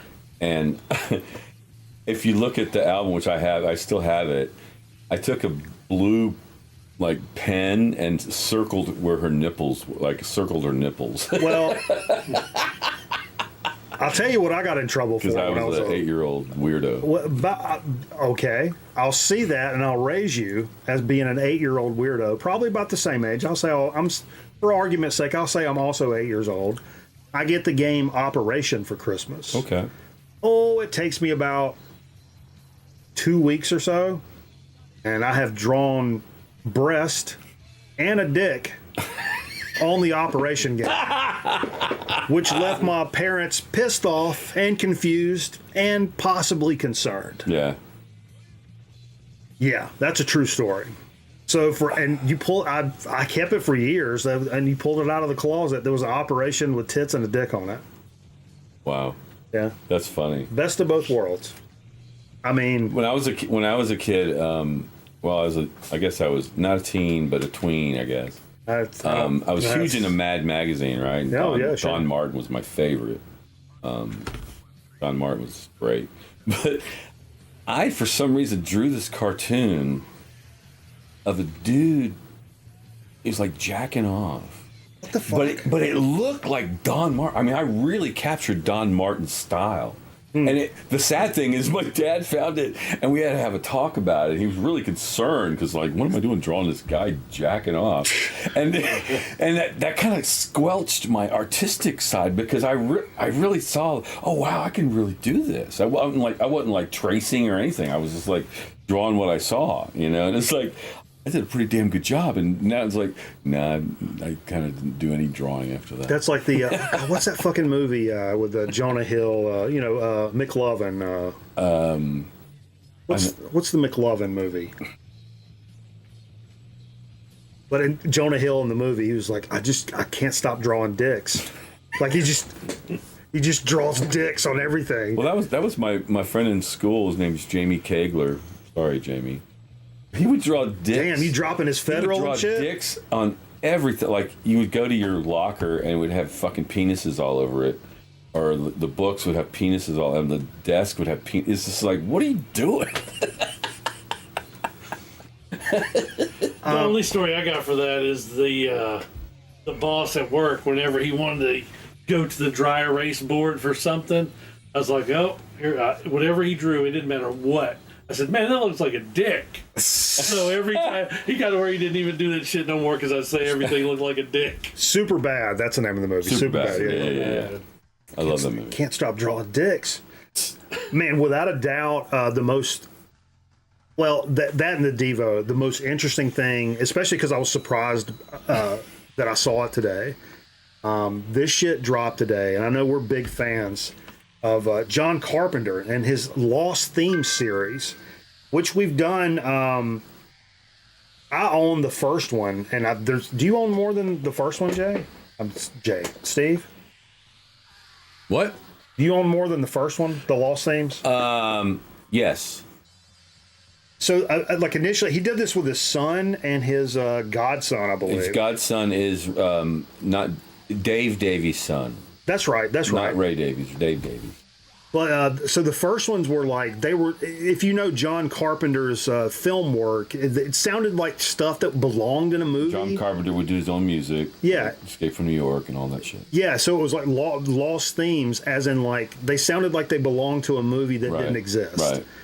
Fantastic, synth heavy, but the thing that really sets his and their shit apart is not only is it super synth heavy, but it's got this guitar sound on it that changes the whole thing about all of that. Well, this one that was released today is noir, so it's like a film noir vibe. And when I first, you can tell by the what's that lighting technique called? Camera Verte. No. Chiaroscura lighting. Obscura. No, it starts with a CH, like where you see the blinds. That shit. Chimera. Something like chimera lighting or something. Anyway, but I thought to myself, I'm like, Chimmery. Like, how can we do? How are we doing like film noir, like synth? Because when I think of film noir films, I think of like 30s and 40s and like detective stories and stuff like that. Philip Marlowe. Way before, like synth type music was really like a thing. But whatever they did for this, Yeah. It's really good, Yeah. man. This is really good. I've liked all his stuff. Yeah, this series has never ever been a miss for me, never ever, and this is no different. I played several tracks off of this today, and it Is was he still directing? That I don't know. There you go, Bill. I can never pronounce it. That's why I can never remember what it's called. Yeah, I don't have my glasses. Cherascaro. Why am I even looking? Yeah. So I have new glasses. Last time I was here, I think I had one. You had a right. Used two pair of my readers. You had a left lens and I had a right lens because they were broken, and I was able to put together a pair of glasses that way. But I actually have a new pair of glasses, but I left them sitting in the toilet. It's because you do tribal drugs. I don't like to shit with my glasses on. How do you see your phone? What? You don't look at your phone while you're shitting? No. No? I do Sudoku. I put pen to paper. That's such an older gentleman comment. That is such an older gentleman comment. I put pen to paper while my bidet is doing its job. But don't mention that ever again. But don't. Holy shit. All right, I'm going to fire up some marbles. You guys down for some marbles? Yeah. Marbles. I got to launch that fucking Steam, though. Marvel at the marbles. Would you grab me a beer I'm when going you to get see up? Yeah. I'm going to see a Zeppelin tribute band tomorrow night. Oh, yeah. I did the commercial for those guys. Got the let out. So they do. Have you seen them before? Yeah, they do like more studio album accurate. So they'll have like 3 guitarists on stage doing shit. It's pretty good though. Are they better than you guys? No, There we go. That's the right answer. there's none better. It's fine. I saw a girl that she was a big Five L's fan, and somebody I know that we're friends on Facebook because of that. I don't remember ever really talking to her. This is a girl that I'm friends with, but I can only imagine if I've talked to her ever, it was like at a 5L show that I don't remember. Whatever. Anyway, we've been Facebook friends for a long time, and it popped up. She was interested, and you guys are playing at High Point somewhere. Yeah, we're gonna be at 1614, which used to be. No, High Point. You're not. Oh, playing... High Point. Yeah, we're High Point. 1614. That Oh. place used to be something else. Sure. I played there before. Anyway, it popped up on my stream. She's like, "Oh, she's interested in this event." Or whatever. Right. I was like, "Oh." We're playing on a Friday night, so I can come here after. So I replied to the comment in the comments and said, "Don't go see those guys. Those guys are all rapists." Okay. And there's nothing funny about rape, unless you're being raped by a clown. Are we playing? Play? What are we doing? Hold up. I'm trying to find my cursor. Hello, cursor. I can't find my cursor. Jesus. I do a race. Boom. I'm gonna hit random. Let's do Battle Royale. You want to do a battle royale? No, I'm just kidding. We can. No. You want to do it? No. All right.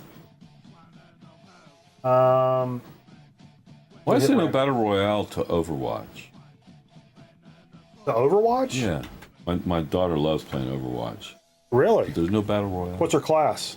I have no idea. She a healer? I have no idea. Marksman? She says it changes every time you go in. You pick whatever. You can pick whatever, yeah. Yeah, But most people main something. Well, she doesn't. Most people main. I would recommend getting good as a healer.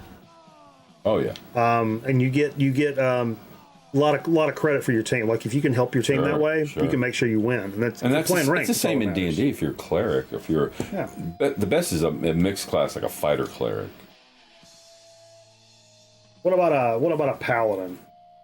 You got to stick to some strict rules as a paladin, and most people really just can't truly live that way. Even play a character that way. I'm a rule breaker, Steve. Come on. All right. Oh, it's kind of opposite of what we got going on around here. We got a little snow map. Are we playing? Exclamation point play, please. Exclamation point play. Can't really tell if I typed it right. Can't see. Exclamation point play in the chat. We'll get this shit fucking rolling right now. If not now, when, Steve? When? Why is it not working? Why are you not working? Look. It's not working. Huh? Oh. Reload your app. Hold on. Be right back. Don't kick me out. Wait, no, not the Discord, you fucking douche. You made a mistake. Sounds like me on my phone. Why is Miss Thickums always at the top? Whoa. I don't even watch her channel. Miss Thickums catching strays? You followed her one night when I hosted her. One night, and now she's always... I think she pays extra for that. It's usually To be on by top? views. Be on top, yeah. Do you remember Miss Thickums? I do. She did. She does wrestling stuff, like Yeah. a lot of Yep. old school wrestling games. She knows her shit. I see. So you guys are talking about PGA Reginald 2K. I think I'm gonna. 2K23. I want to join y'all. Okay. Yeah. I love me some computer golf. Aaron plays. Scotty, Scotty's got it. Hadn't played with it yet. he's Jeff. he's a table flipper, isn't he? Probably. Scotty, Jeff. Timmy. Timmy, Yeah. Timmy. We got a lot of guys playing. Stupid Jay. Stupid.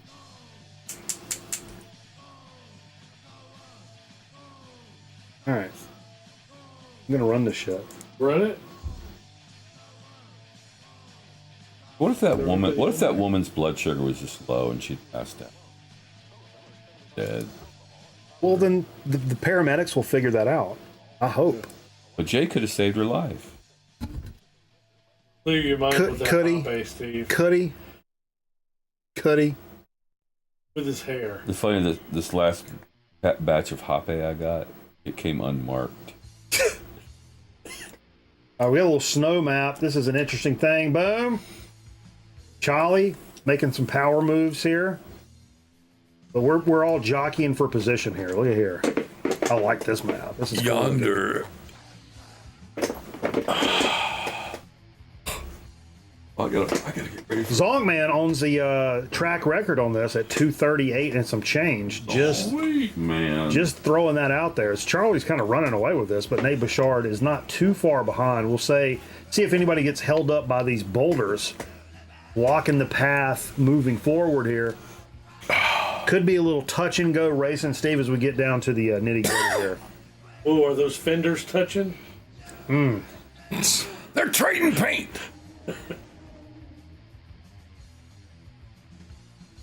Yeah, I don't think I was very fast that night. I set the record, so The center he is should, still definitely well do ahead. What's But on comes Nate Bouchard. the term? Rubbing is racist. Yeah. Isn't that it? Rubbing is racist. What? Started watching a new show. Well, it's not new. It's new to me. Friends. Sympathizer. HBO. Robert Downey Jr. like executive producer. He plays two characters. Morton Downey Jr. I know Morton Downey Jr. It starts like the week before the fall of Saigon. And the lead character is this Right after the Tet Offensive. secret police guy from South Vietnamese. But he's Look at this also a field. North operative. He's playing both sides. It's pretty good. He's Charlie's just this I is a think they walk in the listen- park for Charlie. I know why, because it's snowing and Charlie's Canadian. This is not fair. Yeah, he's got the This is not advantage. fair. Up. Up, Up. up. Oh, he's gonna make Hung it. up. Though. He's through. He's through. got his ice skates on. Oh, but where's the track? What happens to? Oh, wait a minute. Gotta wait for those rocks. Oh no! After all this, and he stopped. Everybody's No. gonna catch up. squirted? That's not fair. Who squirted? Nate went right through. Nate squirted. He squirted. He's wily that way. Nate's a squirter? What I'm hearing. What? Oh my God. Robbed Charlie at the end. Nate, you should be ashamed of yourself. He almost got the record there. Really? No, he didn't. I think he may have. It was really close. Really close to the record. Let's hold that fucking phone. Come on, Nate, what you got?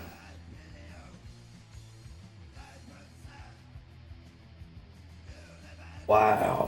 I even in the race. Yeah, that's what I was going to say. Was I even in there?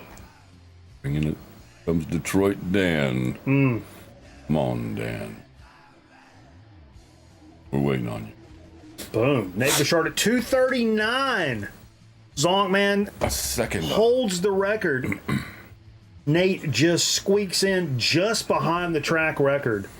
Wow, that's got to be frustrating for Nate. Put in a lot of time and effort to come in just to get the dub, but then still come in just a tad short on the track record. But GG's across that fucking board. Appreciate you guys running the race with us. He works hard at it, just like Clint Boyer. That's what happens. I interviewed Clint Boyer this week. Yeah. You guys know Clint Boyer, the NASCAR legend and current Nice commentator. guy? Super nice guy. Clint Boyer he's. What was the first thing he said to you? I can't say that. Oh, you can't say it? He apologized for being late. He may have Sure used you can. he used the F word, which I appreciated. He said, "I'm so fucking sorry for being late, man." He was just like a regular dude. Shot in his barn. So what was a barn had hay in it? Dude, a full bar. There was a Ferrari. There was all these classic cars, Motorcycle? classic Harley motorcycles, gold records on the wall. Pool table? Pool table. Oh, God. Whatever you can think of. It's In there. fact, they told us like, "Hey, he'll be in a minute. You guys shoot a game of pool if you want to." Hell yeah. There was a still on there. Probably shouldn't say that. Like a real one. Right? Yeah. There was a racing sim in there. That is, it's legal for your own consumption. Personal Sure. consumption. He even had a. Yes. I didn't show you this, Dave. I don't think. Yeah, I'm only going to make one jar. All right, look, he's got a. Who's Trip Callahan? I know that. Look, he's got a golf hole on the fucking premises. What? Like if you look, there's the fairway. That's his If you look, property? there's the Yeah, bunker. yeah. It looks like a golf course. It's it's a ranch. It's a ranch, so there's like that. Yep. The gates open, then there's this long, narrow Kind of drive. like Junior Johnson's place. Long, narrow drive with fences up the side, pastures on either side. But one of the side of the pastures is a golf hole cut into it with a nice fairway and a green and like some bunkers. It's crazy, Nice. crazy. Tank. Come here, girl. Anyway. Come here. Let's get into a little dig of the week action. Now, All right. I finally cleaned out my fucking sack full of digs, and I'm kind of to a 0 point on digs. I didn't want to go shopping this week because I'm getting ready to go on that trip, and I was like, it didn't feel right to just go big. I don't know. I didn't want to get your records. I only had a couple of things. But then, Yeah, that's what you told me. well, today was the Shepherd Center book sale. They have it every year. You're supposed to get there on Thursday because that's what the first day, and you go there on Thursday. You get in there when the gates open. I remember being there a few years ago, and I walked up to the table and I looked across at the other. There's some boxes of vinyl on the other side of the table, and there was Jonathan. Really? Yeah, from Underdog. But, Record store owner. So I actually did pick up some odd items. They weren't like, Shepherd Center book sale. You're not going to find a lot of rock records. If you want There's to, probably a lot. There's a lot of baloney there. but you can find some good jazz records. You can find, and I'll start with this. Actually, How much were they nowadays? Because they used to be like 10 cents. It was no, like they were crazy. 50 cents. 50? Oh, that's still great. But I got this at Ed McKay about a week or two ago. Oh, it's badass. It's a G.I. Joe Foot Locker, which I had a Foot Locker back in it's like for Big Joe. But this What scale is that? Do you remember what that scale's called? No. I don't but either. this is a later version because that G.I. Joe logo is not, the old school logo. But my Foot Locker, I don't think was plastic. I think mine was made of wood. Huh. But inside, I put some stuff from what I got today. Oh, look, my old GMRN notebook. Look what it says on the cover. Don't forget your hat. Don't forget your hat. I used to make notes. And it's Number funny. one, get real drunk, do weird drugs from the jungle. Where you're checking these off, Steve. So yeah, Oh, Wizard says I'm playing the G.I. Joe arcade game right now. No cap. Wow. That's awesome. so I got some CDs. At the CDs book nuts. sale. Great American Songwriters. This is Johnny Mercer. If I'm from Savannah, so I'm a huge. I can hold them up. If you want. I'm a huge Johnny Mercer fan, and I was looking for jazz singers and songs that have Jazz singers? For yeah, real? yeah, because Matt Kendrick asked me to join him. He's a NASCAR guy? No, he's a bass player. He's he's a tremendous bass player. Sounds like a NASCAR guy. But he wants me to join him like on some gigs and do some like jazz singing. I'm like, Ba, ba, ba, ba, ba, ba, ba, well, ba. I don't want to end up sounding like just a Frank Sinatra cover thing so I'm trying to find other things. To Steve's do. box. So got that. You get into Steve's Moanin'. box? Moanin' by Art With Blakely. Steve's keys. Oh, very nice. Holy Yeah. shit, nice. Classic, like top 10 jazz record probably by most people's. Little Diz and Getz, Okay, Gillespie, hell yeah, and Stan. pretty cool. What's this down the back of that? This is from the book sale as well. You said This is on the Verve. Yeah. I was looking at All the this next is one. book sale. This is That's a good one too. Monk's Dream. Oh, nice. Yeah. Really nice. You can see the reflection. Me showing the reflection. This one they charged me double because it's a double album. Dude. That'll make pisses me come me off. across a counter in a fucking heartbeat. This is There's two records. It's That's on two. VJ, but it's Eddie Harris. A couple of Eddie Harris albums. Oh, cool. I have that like one a with the twofer? bird. I have that one with the bird on it on vinyl. I don't think I have either one of these. I'm a huge Eddie Harris fan. Love Eddie Harris. How about a little Tomorrow is the Question? Oh, I've got that. We just shelved that. I did too. We just shelved this on Wednesday. We played this What a on. great album. We played this 2 nights ago on vinyl. Mr. Ornette Coleman. One of my favorite records. Here's another Verve. The Quartet of Charlie Parker. Okay, sure. Very nice. And last but not least, Charlie says he identifies as a a drunk. little Verve box set called A Night Out, which has a lot of that's cool. really cool Fuck. jazz singers on it. That's really cool. Yeah. What'd they charge you for this? It's $1 each or whatever? I don't remember. But I was going to buy it regardless. I don't know what the fuck they were going to charge. 4 CDs? That's pretty cool. Yeah. And then this one I actually got with my Speedway points. What? I always get 60,000 Speedway points. You get a $50 gift card, Amazon gift card. And so I didn't have this King Crimson Live. It's called Level 5. Wow. It's back in the day when they were doing the double quartets. Oh, I don't know this one. Yeah. The layer's kind of tough. But yeah, that's cool. So what do you mean you use this? You buy this online or something? Yeah. Cool. Yeah, I just bought it through Amazon. Nice.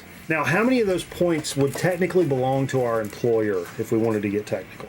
Oh, I always love filling that car up. 'Cause that's a big tank on that car. That's a little game in the system vibe right there. Well, it's either that or just nobody gets. Yeah, or nobody gets them. Fuck that. Yeah, sure. Anything stupid. What are you doing?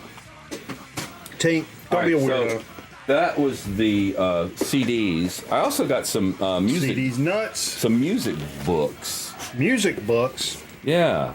So I really want to learn piano because I'm doing like a free Bad Company tribute thing, and Paul Rogers plays really simple piano stuff. Until the day he dies. I got the older beginner piano course.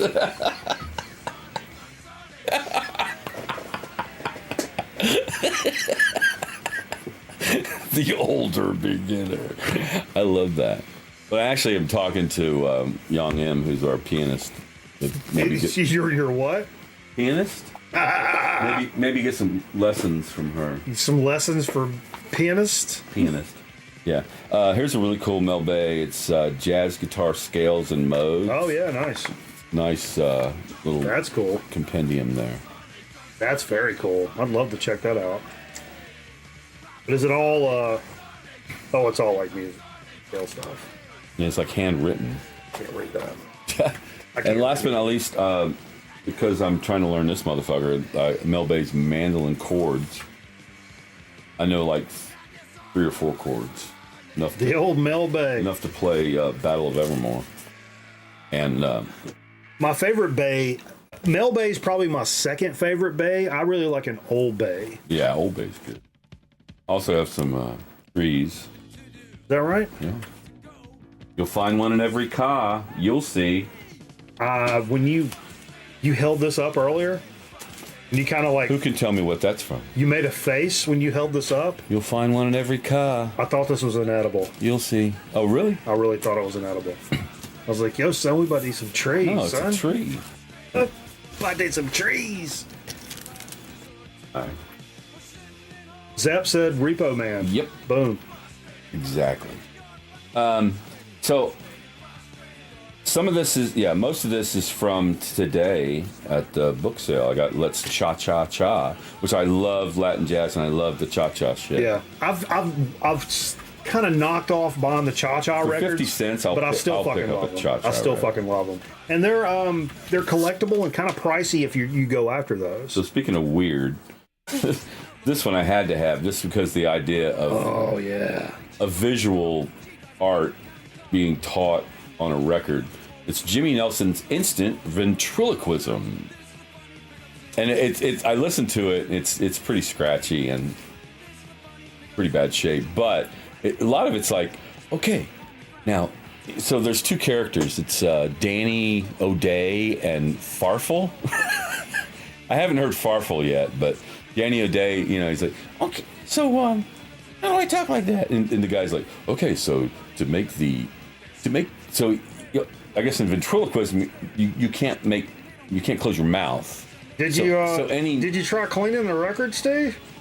No. You should try cleaning the record. It only is haughty. Yeah. So he's like, instead of the B, you make a V or what, and Backwards. And do that for 20, no. do that for 20 minutes. And for M's, you make N's. So most of the record I heard was just how you get around. Yep. That's the first lesson. C. Zentner and his orchestra play The Stripper. Okay. I love a good stripper album. I don't think this is a stripper. Like, my parents had a That fucking dirty record. music to strip by. It's not a dirty record. Music's to strip by. So it's all You these. say it's not a dirty There was record. an I'm era saying in the it's fucking- 70s where it was like, or late 60s. where people were fucking. were like, hey, let's get that stripper Where record. people were fucking everybody.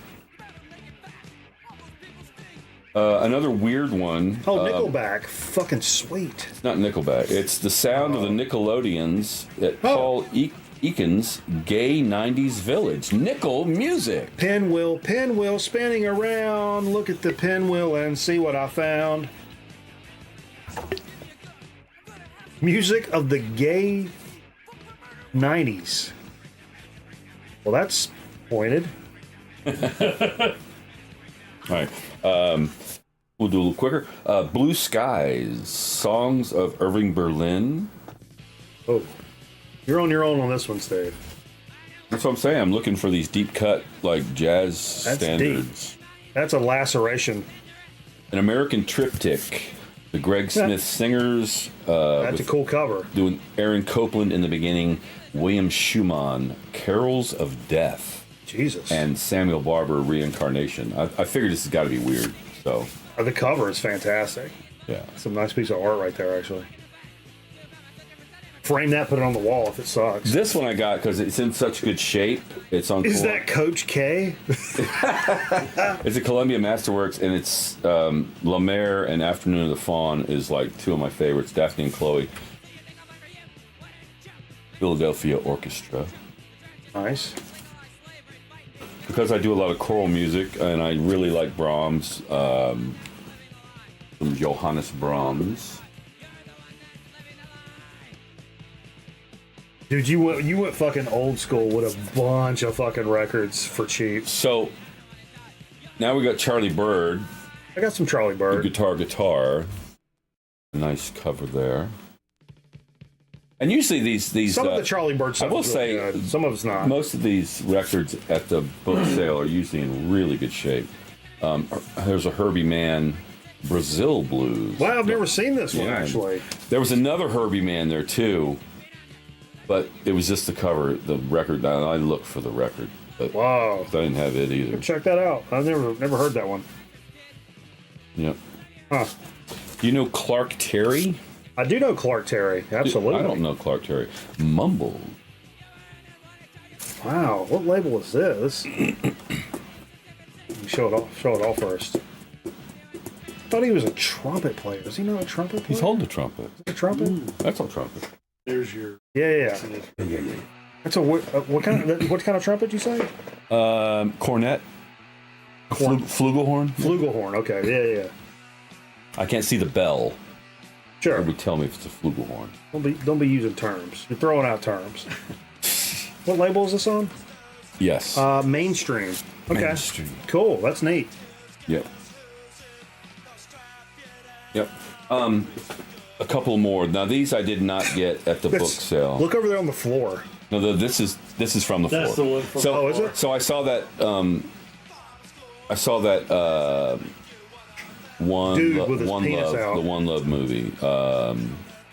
Right now the beach, boy. Bob Marley, the Bob Marley film, Huh? and it talked about they went to London and they made went an to album. France. They made an album and it was based on this movie which I saw on the floor over here. Yeah. Otto This was, Preminger presents Paul Newman, Eva Marie Saint. Peter Lawford actually is the one you should know from Exodus. But, that's the soundtrack that I picked up with my Speedway points, okay. Exodus. So Nice. I didn't have movement of Oh yeah, people. like a brand new copy. This is sealed. Yeah, it's Brand new sealed copy. really nice. I have this, but mine's beat up. I asked you if you had it. You said you didn't have No, I it. said I do, but it's beat up. Last but not least, I got this. Where did I get this? John? McKay's McKay. Yeah, they had some record store day stuff. left over on Wednesday. Oh my! Oh my, Steve! Some good looks out of the young man here. That's that new Acid King. Mm-hmm. Absolutely. Yeah. Brand new Acid King record came out. Was it this year or the end of last year? No. That's the record store day. That is a 2000. Oh, it's the repress of that. That's That's Their right. debut album, isn't it? No, I thought it was No? earlier one. I looked it up, Reissue of it's the not. 2015 album. 2015. That was really their last album before they put the new one out last. Yeah. Van says that's killer. Cool. Yeah, I got a copy of that too. Very cool. So yeah, those are my two. All my Hell yeah. shit. You got something you want to throw in, Zonk?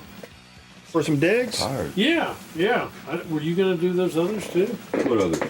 Oh, I didn't know what was. No, over that's stuff I came to play.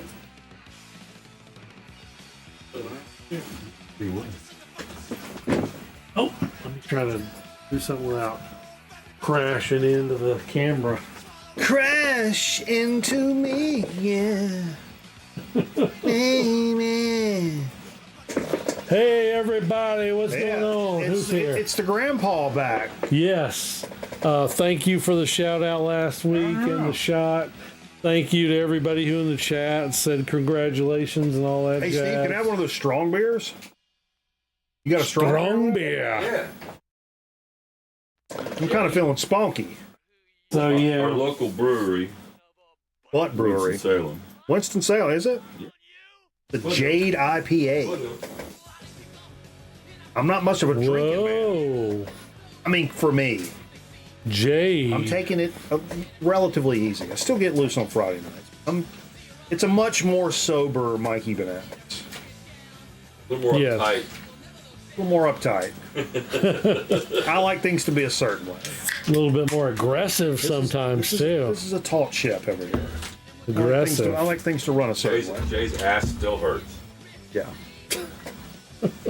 See, that's why I drink. I gotta, you know, it takes the edge off of the tightness. I try to tell my family that. Why you drink? Well, I can either drink or, I mean, there's another alternative here, but yeah, that's what I say. Usually I'm in an airport and I'm being shaken down for that. Anyway. Well, anybody yelling hijack on the airplane, Sure. I don't think that you don't get to your final destination that way. My final destination is heaven, Zonk Man, and that's why I've accepted my Lord and Savior Jesus Christ as my friend, and you guys should do the same. Jesus is my friend. Amen, brother. We've had a lot of fun here tonight, but at the end of the night, you got to really ask yourself, who stole the cookie from the cookie jar? Jesus Christ. Please continue, I'm sorry. Oh no! And also, I was going to mention, of course, we played All Them Witches Sunday night at the Ramcat here in Winston. Who are they with? Do you know who they're who's in support? Rich Ruth, which I am not familiar with. Not Michael familiar with that. Jonathan at Underdog told me it would be good, Okay, cool. so he knew about them cool. already. Yeah. So yeah, I got a few records from Underdog, and then one from Hold Please. Mm-hmm. Okay, we're gonna start out right here. We're gonna mess up the Grown Man Record Night family here a little bit, maybe. Hope you're limbered up for Showing some this laughs. stuff. Hey, that's all right, man. I'll listen. You already said I'm uptight. We're about to find out how much. How about some Alice Russell, brand new record, I Am 2024. Hasn't put anything out since 2012, I believe. This bitch tried to sell me a kayak last week. Low key. On God. I walked in just to get a fucking ball cap. The next thing I know, I'm fucking checking out kayaks. Now, what's this sound like? She works at Buc-ee's. This is a soul singer from England, the UK. And I don't know, should I do my what the hype stickers say? Best singers this country has given us ever. Giles Peterson, which he's talking about England. Paul Rogers. Paul Rogers from England? Yeah. Whoa. He's having a fucking Says fit. yeah. I put Paul Rogers above anything. So anyway, yeah, that's Amy Winehouse. somebody if you want to stream that. Okay, Amy now Winehouse, my now bad. back to the regular scheduled program. Van says Easter this Sunday for us Greeks. Nice. Happy Easter, brother. Okay, yeah, the Easter Orthodox. Yeah. Oh, we're Orthodox around here. I needed this Oh, very reissue, I saw used that. copy I saw that reissue. at You John. saw that? Yeah. I almost bought it. Rated R, Queens of the Stone Age. Now, Feel good hit of the summer. Yours is red, right? I have the rated X edition. Yeah, that was I don't know what's the difference. You tell me. Say, I don't think I put it. I put it in. I wonder if I It's put probably it, over there. Yours is red, Mike. I know mine. It says rated X instead of. I'll probably put it in. It's that probably one. over there. Yeah, it's all right. It ain't a big deal. Anyway, feel good hit of the summer. Lost Art of Keeping a Secret. Yeah. You need this. Yeah. Along with you have the first one. What's your favorite Queens? I like Songs for the Deaf. Yeah, me too. That's probably number 2 for me. Okay. The first one is my favorite. First one is your favorite. That's my. If I could only listen to one Queens record, it would be the first one. Side A of the first one to me, it's just Okay. so hard. Here's some more stuff. Pulling out some. Yeah, dude. Eye on Fire. We talked about this last week for the new stuff that came out, and I jammed several tracks of this. And I said if you like High on Fire, I mean, if you're a fan, you're not going to be disappointed in this. I mean, Matt Pike 2024. Right, that's right. I was going to say Matt Pike for president 2024. Fucking A. That's it. Absolutely. Most definitely. Yeah. Is it? Yeah. Not 100%. Yeah, it is. Not 100%. Oh, well, there's some little mistakes in there, but not Maybe mine. during the shelving. Not mine. Yeah. Some other people have shelled things and haphazardly done so, and they're not exactly in the right place. But Yeah. but I made the comment last week, which I had this revelation when I was listening to this, that as High on Fire goes on, and as Matt Pike goes on. Here you see, here's mine for that. The Queen's, my version is the rated X cover, which is the same album, but I don't know if it's got bonus shit or what. I don't know the difference. I can't remember the difference. But this is also a reissue from. We can compare other than just color. So he's got the rated R. I got the rated X. Just rated R, you know, language. But it's the same. Some violence. Yeah. Maybe some drug use. That's a lot of gratuitous Your sex. pictures in the gatefold. I'm gonna look for them. The first one's got some nudie pictures. Well, the cover. Oh, maybe that one's Oh, got. That's. Lord. Rated X. Oh yeah, that one's got the nudie picture. That's the one with the nudie pictures. That's what. Yeah. But back to your High on Fire, you're saying Matt Pike The more he's recording, because mostly known as a guitar player, obviously, but in High on Fire, he's also the vocalist, and the more albums they record, the more and more he sounds like Lemmy to me.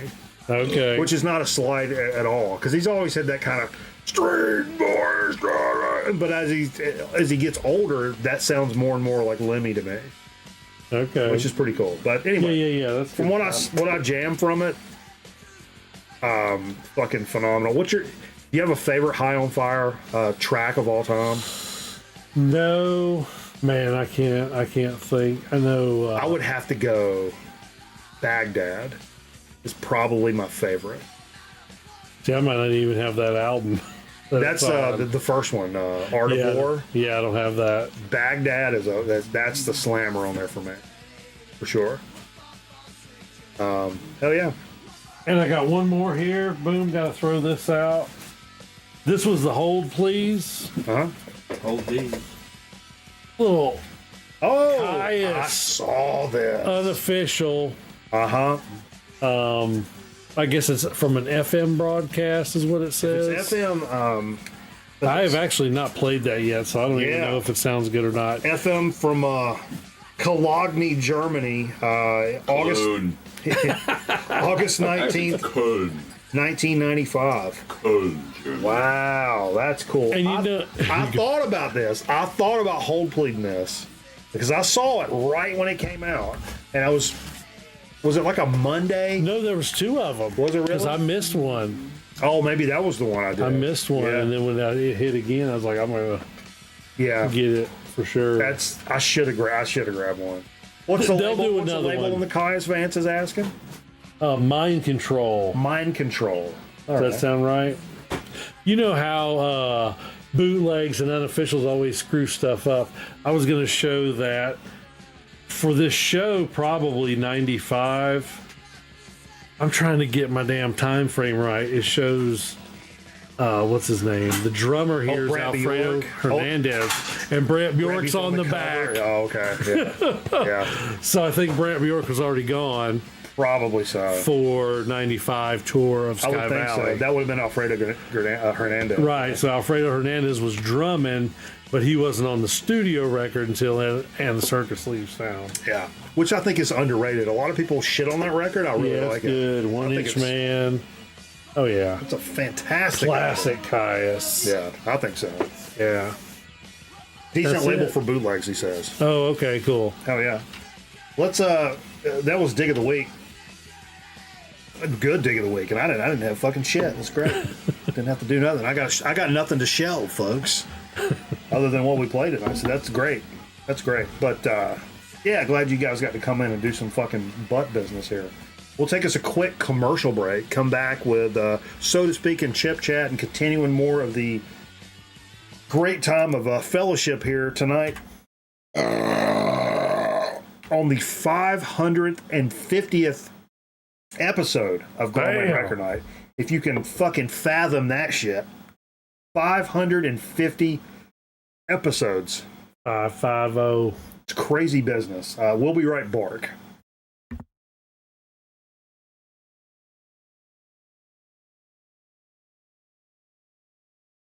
Grown Man Record Night will be back in a minute. Stick around.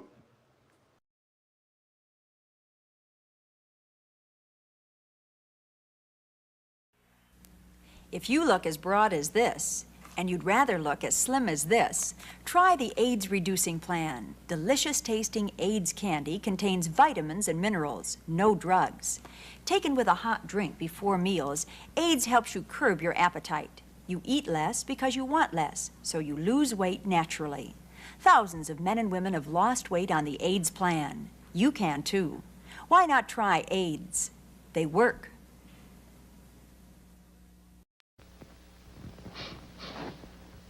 You know what happens when a house catches on fire? It fills with suffocating smoke. But luckily, every room in your house has a crawlway about knee-high where the air is good. So by crawling, not running, out of a smoke-filled room, you breathe the good air down here and not the bad smoke up there. So remember, if there's a fire, use that crawlway. It's the best way out of a hot situation. Hey, gang, getting a little bored with Oprah, Phil, and Johnny, huh? We'll try this on for size.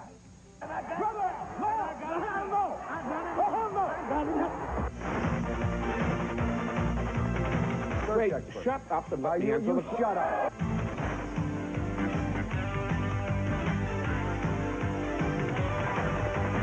I'll insult everything but your intelligence.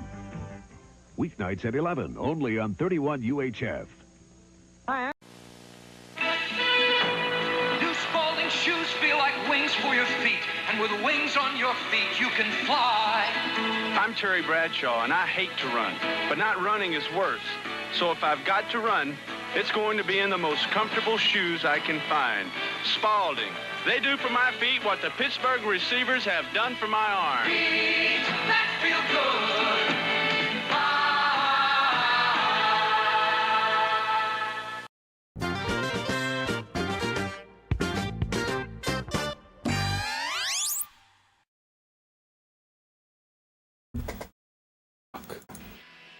What? What are you doing? I opened this thing upside down. I'm gonna make a big mess. Or maybe not. We're good. Okay. We're back. It takes a very steady hand. You look like you were doing blow right there. No. I'm telling you what. I don't do that. No, that's against the law and bad for you, and you don't do that. Been there, done that. Yeah, sure. So yeah, we're getting into the second half of the program. We see that finish line right up in front of us. It's got a power. It's really not a half. No, this is. We're into that last tenth of the program. We're turning that corner. You see the finish line. Cram a couple segments in before we leave. That seems a little pejorative. Maybe I don't so. know. I don't know about that. Van said he used to work with Morton. He's actually pretty cool. I played a Morton Downey Jr. From I've told this story before. It's a good memory though. My dad worked. He made good money, but he worked his ass off. He was in the grocery business and he was a grocery store manager. So he worked a lot of nights and shit. Yep. And when I was a kid, it was always cool. My dad would come home like 11 o'clock, especially when I was like 12, 13 years old. Those are like I put like, you know, from the time you're like 12 to the time you're 14 or 15. That's the best years of your life, where you're old enough to appreciate not having fuck all to do, but you're too young to like really like have a job. Right. Yeah, some people worked when they're 15 and there's limited time where you can work. There's these rules or whatever. I didn't work when I was 15. I started work when I was 16. So from 12... And you also don't have to go to big boy prison. Correct. But there was... So I just... That time period, my life was like... It was all about playing baseball, playing video games, you know, reading comics and watching Nick at Night and just staying up, you know, being a fucking idiot kid. But I remember my dad coming home at like, he would get home at 11 and I was in there like, you know, playing fucking Nintendo or Sega Genesis or whatever. And then my dad come home and he was going to eat his supper at 11 o'clock at night. Who eats that late? Anyway, but I would come in there to the living room while he's eating supper, and I'd, you know, hang out with him while he was like eating his supper and watching TV. Well, we watched the end of the news, and then Morton Downey Jr. would come on. So I always watched the Morton Downey Jr. show with my dad. And we would sit there and like, oh God, holy shit, what are they, you know? I always watched Morton Downey with my dad, so I always remember that shit. Miss when TV was good? Yeah. Me too, dude. Wait a minute. TV's good now. That pays my bills. Come on, man. Good now. It's good now when I make it. Yeah, let's get into a little so to speak action. So I bought a little something, but we got something kind of coming in and trumping that fucking Steez. Let's see what's up. You need to go across the street and see what's there. I got this a while back. I'm sitting in my basement. Your butt basement? It's a Canada Dry Blackberry Ginger Ale. Oh, it's still running. I mean, Jesus, Steve, it's fucking jumping that mic hot. Yeah, the mic's hot. Okay. Let's go run the chip check. It was delicious. This young man's fucking just itching to jump on here. Huh? He did say cramming. He's cramming It's a big segments. 2 liter of Canada Dry. That's a big 2 liter. Blackberry That was my ginger. nickname in college, Big 2 Got liter. you a cup. Is that right? Got me a cup. Gaunt Man cup. Blackberry ginger ale. I like the sound of that. Yeah, Have me you too. had it? Yeah, I think so. I think y'all have had it. Possibly. You ever That's a good sign. Yeah, especially how long's it been here? I know. I don't. Not that long. Is it expired? what was the joke? Like you spell I cup? Oh no. ICUP? Yeah. What was the joke? I don't know. What do you make? I make television commercials for a living, Mr. Tire. Delicious television commercials. And my job is the crystallization of public opinion. Yeah. I'm also in. I was just. Oh, it's got a nice bouquet to it.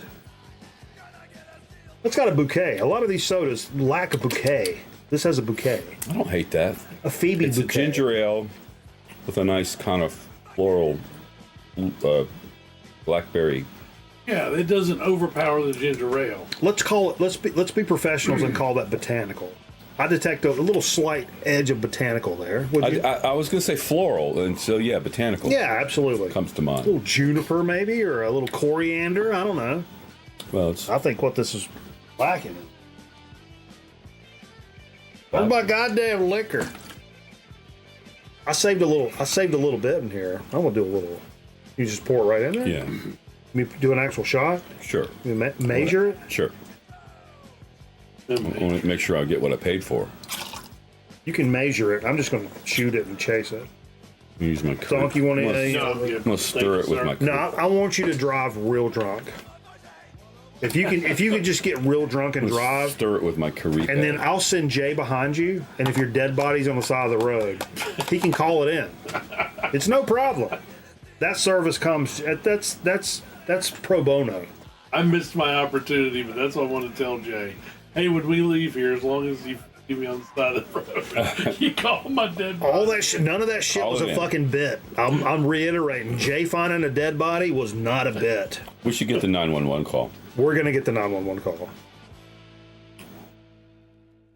Put Katie on it. Oh, dude, that's the comment of the night. Hey, ask the Zonk man to spell I met. I met. Spell it. Oh. IMET. Outer space, man. But Population Tire says, I miss when there was actual programming and you could flip through the channels to find something interesting. You got a That pen? was You the- got a pen? That was the best days. Yeah, I got one right here. No, what is that? Probably got weed in it. There's a Sharpie. There's that's a cigarette. Yeah, I That's know like if a- you- cigarette. I know if That's you can not- write with that. Oh, pen. It's a cigarette. There's a Sharpie. But yeah, I do miss those days. That's what me and cameramen used to do back in the day. We'd spend the night and shit with each other, like middle school and shit like that. Staying up late at night and just flipping those fucking channels. So you may spend 5 minutes like watching an infomercial, and then you're watching a music video, and then you're watching some fucking Golden Girls for a few minutes, and then it comes to commercial, and you just keep flipping. Right. Those are the fucking the nights. I want you to read this. I want you to just look at it, read it straight up. Okay. Go. Here we go. My Dixie wrecked. Okay, Steve. I want you to take your shirt and You got to.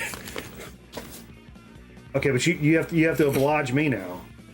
Dixie wreck. You have to look down your shirt like this, Yeah. and you have to spell attic, like up in my attic. Attic. Spell attic? Spell attic. ATTIC. Just one? Oh, fucking Christ. Cheers. All right. Or 3.5 years. It's good. Yeah. It's a good Good with ginger vodka. ale variation. It's a good chaser, too. I mean, not that I need a chaser for pop-off, but it's good. Was this, this was sugary? I can taste sugar. Yeah. Yeah. For sure.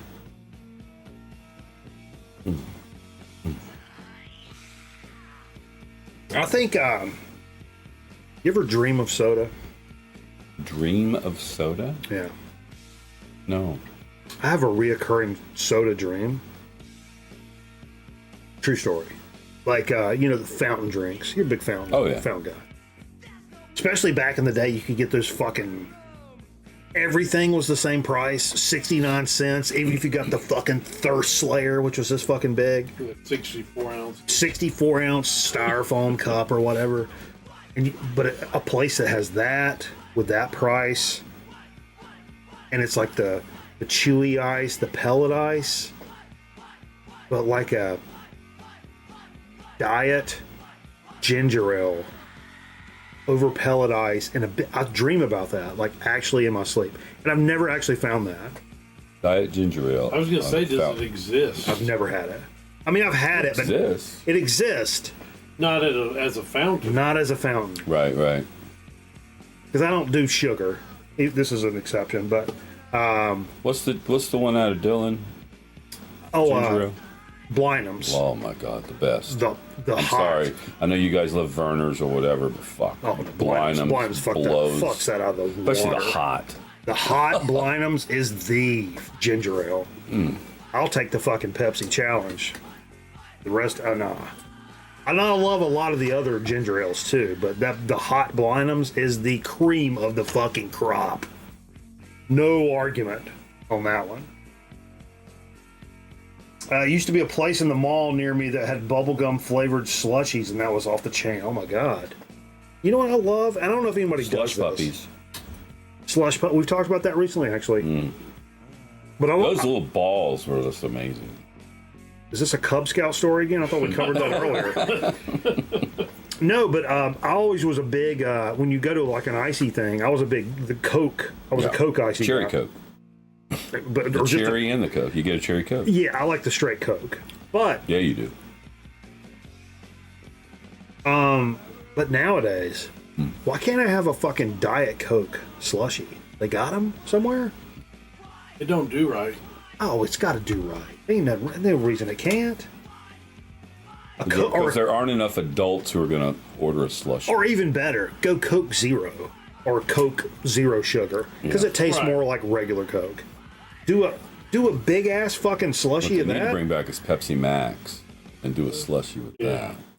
with all that caffeine. Yeah. I love how this is one of my, since we're still in the segment. We're still in segment, so I'm not rambling. This is not rambling.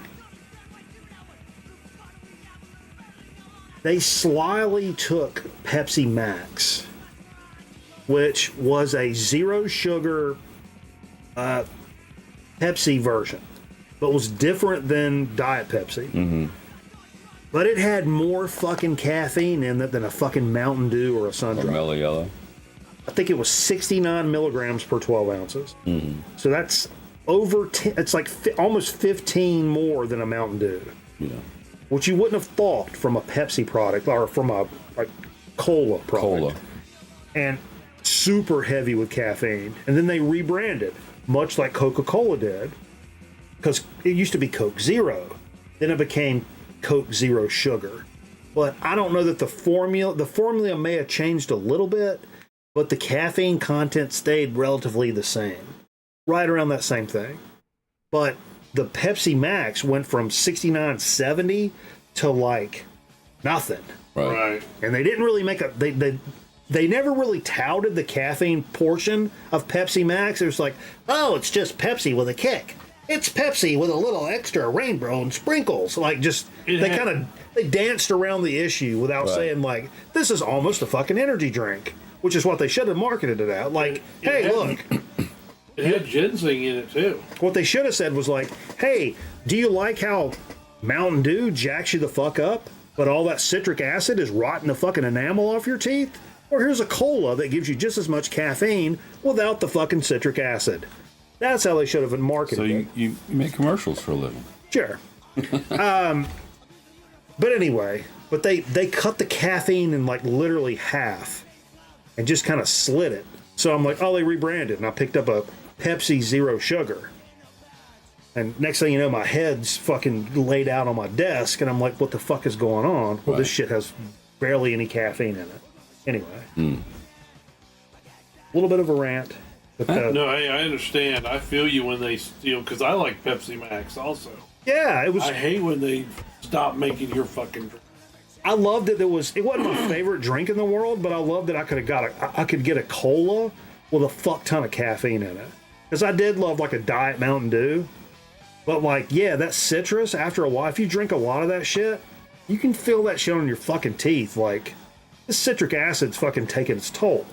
I mean, if you've been in a chemistry lab, and you see what acid does, I mean, it's no secret what it's doing to you. Anyway. Fucking Christ. And I can't get a crawler at Krispy Kreme. It's racist. What? Can't get a crawler? No. No crawlers? No well, that's only for the grocery store? Or don't get me started. I don't like Krispy Kreme anyway. They fucking suck. The original donuts, they're fucking... That's the definition of mid. You know, the secret is potato flour. The secret is getting a donut somewhere else. Potato flour. So, like, mashed potatoes in a round form. Mashed potatoes! Mashed potatoes with sugar on top. That's what they yell when I hit my drive, Steve. You can damn... Mashed potato! I'd have you eating turds if I put enough sugar on it. Let's do some chips. Is that right? Let's run that fucking open. Potato chips, how about that dip? Potato chips, how about that dip? Excesso calorious. Excesso. There's a lot of stuff on the chip, is what you're saying. Those are thick. Pampas. Look at that. Es delicioso.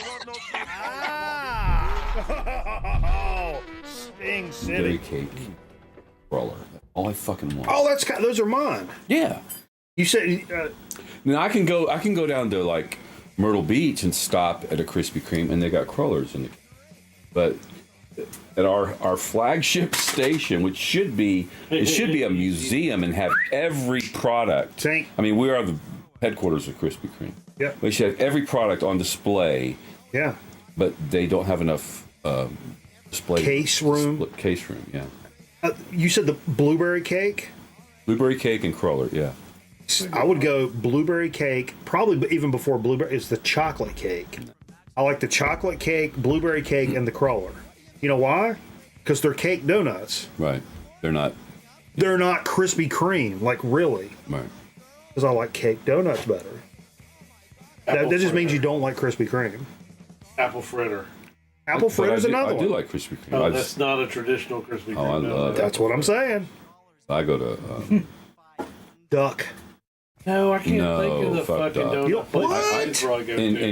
What? The place in Winston is Granny's and Duck. Tink, what are you doing? Tink! Tink's over by all the cords. It's Off it! It's run by these Thai people. They make the best apple fritters. Anyway, we've gotten off subject. It's all right. All right, we're vibing. We're cool. You know, the beauty of this is my fucking show. But we can talk about what we want to. We want to talk about donuts, we'll talk about fucking donuts. All right. Everybody else can fucking deal with it. Deal with it. Baby. But no, what you got for Chip Chat? I picked these up.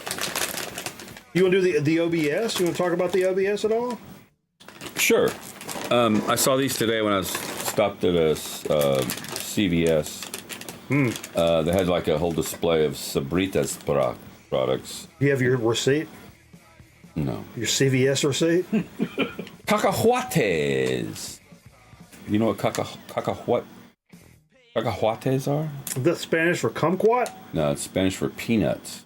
So it's Sure. like these Mexican-style mixed peanuts. They have also some other seeds. I don't think it's pumpkin, but there's some other sunflower. It's maybe. nice. It's a nice blend of. I wish there were more of the other things other than peanuts, because Botana it got a Mexicana? little heavy on me. Is that right?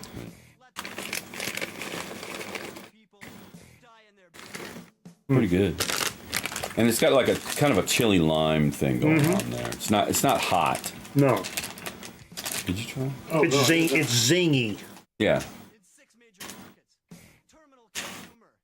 I think it's a Spanish peanut. It's a nice little snack. Seems to have some holes. But I always have to tell myself, don't eat too much. I really like the Virginia peanuts. I just got a big, because I made peanut brittle not too long ago, but I still have like half a container of these Virginia peanuts. And Virginia peanuts, if you don't know, they're like twice the size of regular peanuts, and that they have a bite. They have a bite to them too, like a snap. I like a snap on a peanut. So anyway, this is I guess it's 7-Eleven, which actually either bought Speedway or Speedway bought 7-Eleven. So you'll start seeing 7-Eleven products in Speedways. 7 Select, Spicy Bayou Blaze, New Orleans style Ripple potato chip. What does that mean exactly? Well, it's got Cajun, it's baby. spicy. It'll remind you of being down on the bayou. Like to see young boys naked. The Buck Bayou. How would what you make it? Spicy Bayou Blaze. I wonder what a New Orleans, which I would think cayenne. If I'm thinking New Orleans, I'll think cayenne. I mean, I'm just thinking it's gonna be a slightly spicy barbecue chip. Is it a ridged chip, Steve? It is. It is a ridged chip. For her pleasure.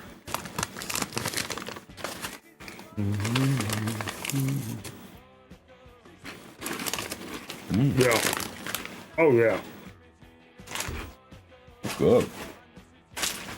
Real good. So, initial thoughts. I'll give you the calm here. Initial thoughts. It's spicy. I really like it. It's spicy, sure. It's a little sweet. Uh-huh. Like I said, it's barbecue. It's a barbecue chip, but amped up a little bit. I like the chip itself is good. Yeah. It's a ridged chip, but it's not. It doesn't insist upon itself. While it's still a little thicker than a normal like Lay's type chip, it's not so thick that it gets in the fucking way. Right. It's not as I wouldn't say it's got the dexterity of or the integrity, if you will, of a Ruffles. It's not that thick, but it's more than like a regular Lay's style chip. No, I would say the Blaze spice does kind of bloom. Here's what I'm thinking. This is just right off the top of the head. We're just whiteboarding here. I'm tasting, like I said before, I do taste cayenne here. I taste cayenne mixed with, or when I say cayenne, you could even reduce it down to a cayenne-based like Louisiana hot sauce flavor. Like your basic, like the actual brand, Louisiana hot sauce or a Crystal hot sauce or even a Texas Pete, which is still kind of that cayenne-based, not crazy hot sauce, but the shit you put on everything kind of thing. But something I also taste in here, and maybe it's part of that sauce more than it is like the chip, but I taste vinegar. Yeah, it's vinegar. Yeah, definitely. To me, so it's almost like a salt and vinegar with hot sauce on it. And that is not a fucking bad thing at all. You're right. It's like salt and vinegar. It's salt and vinegar with a fucking cayenne hot sauce on it. Ooh, that is fantastic. 7-Eleven Bayou Blaze. You pop into a 7-Eleven for a slushy. Or a Speedway. Or a Speedway. Maybe you need a little slushy. Maybe you need a big gulp. Maybe you need a pack of Red Man to put in your back pocket. Got to get your chaw on. Check out the Bayou Blaze. They won't disappoint. Or maybe you're going to go to the bathroom and buy one of those little French ticklers you see. That is aggressive as fuck. And borderline creepy. I don't know. Oh, satisfaction guaranteed. They got a phone number. Sure. We'll see about that. Jay sent me a picture of a dead guy on the side of the road.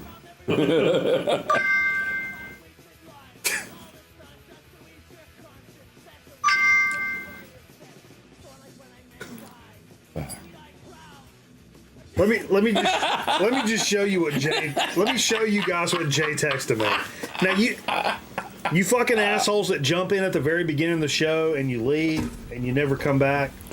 You don't get stuff like this. Oh. This is for people that hang with us deep into the fucking evening.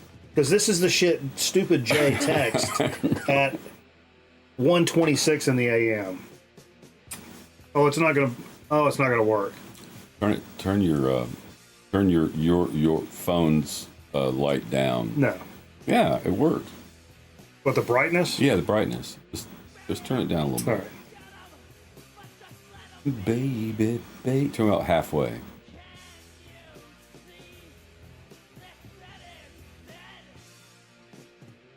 Yeah, perfect, Steve. No, you didn't turn it down. I did. No, you didn't. You didn't go anywhere. Oh, wait. Yeah, there you go. Mm-hmm. There you go. See? It didn't take, but yeah. Back to back World War champs. Like Georgia. This is what we're dealing with over here. But, oh yeah, back to that. Speaking of back-to-back champs. Man.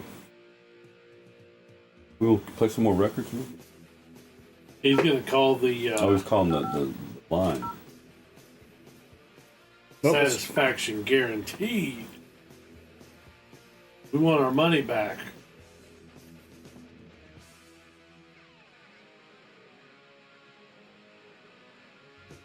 Call back during our business hours, Monday through Sunday, from 7 a.m. to 11 p.m. Eastern Time. I hit 0. Oh, they hung up on you. I don't care for that. No, I want to call back. It was doing some direct. My call is transcribing in real time. I don't want that. 11 customer care. Our office is currently closed. Please call back during our business hours, Monday through Sunday, from 7 a.m. to 11 p.m. Eastern Time. I'd like to register a compliment. It hung up again. See what happened? You can't be nice to people nowadays. Still a good chip. Fucking A, good chip. Fucking great chip. Shit. Couple cold beers, some of these, some loose women. I want to take. I've got some. A couple of vials of chlamydia. I've got some like pepper turkey. It's like turkey that on the outside it's like red. It's got the go on flavored. Because turkey to me doesn't have any flavor, but this is good. But needs something. But if I make a sandwich and put these chips in the sandwich, you wouldn't even. I mean, that's fantastic. I do love that. But you wouldn't even have to, and it's one of my secrets. Because I eat a lot of boring sandwiches sometimes. On some keto bread or whatever. Just to get me down the road. But the way I rotate my condiments. So I may do a mustard. I may do a fucking mayo. I may do a fucking barbecue sauce. I may do a honey mustard. Whatever. I rotate all that. And I rotate the chips I have with them. And something that's spicy, even just on the side, can really make up for a bland sandwich. An otherwise bland sandwich. Right. Bland sandwich. Bland sandwich. What's on that? Obviously, their phone number is 7-Eleven. Wizard, I think And Marsha Clark as Bland Sandwich. I think you and I both know, Wizard, that 7-Eleven was an inside job. That's not even really up for debate. Speaking of debate, let's go over to Twitch and play us a couple of more record albums. It's not going to be a late night. It's already 1:30. We're not getting crazy. We're not getting stupid. We will play some more records. Come over and join us. Follow us on the Twitch channel. While we're talking about it, I think I'm gonna play a set. hit that like button. It helps promote the channel to the algorithm. So if it don't cost you nothing. What do you hate us? Hit the fucking thumbs up, will you? Who's the algorithm? Algorithm. Hit the algorithm. Hit the thumbs up. What do you hate us? Come on. We'll see you over on Twitch. We appreciate you guys for hanging out with us tonight. It's been a really good time, and enjoyed everybody chilling with us. The old school folks, the new school folks, we appreciate you. Have a good weekend. If you don't follow us over here on Twitch, which you should do right now, twitch.tv/GrowMan Record Night. I appreciate the fuck hell, damn hell, piss out of you. And we'll see you over there.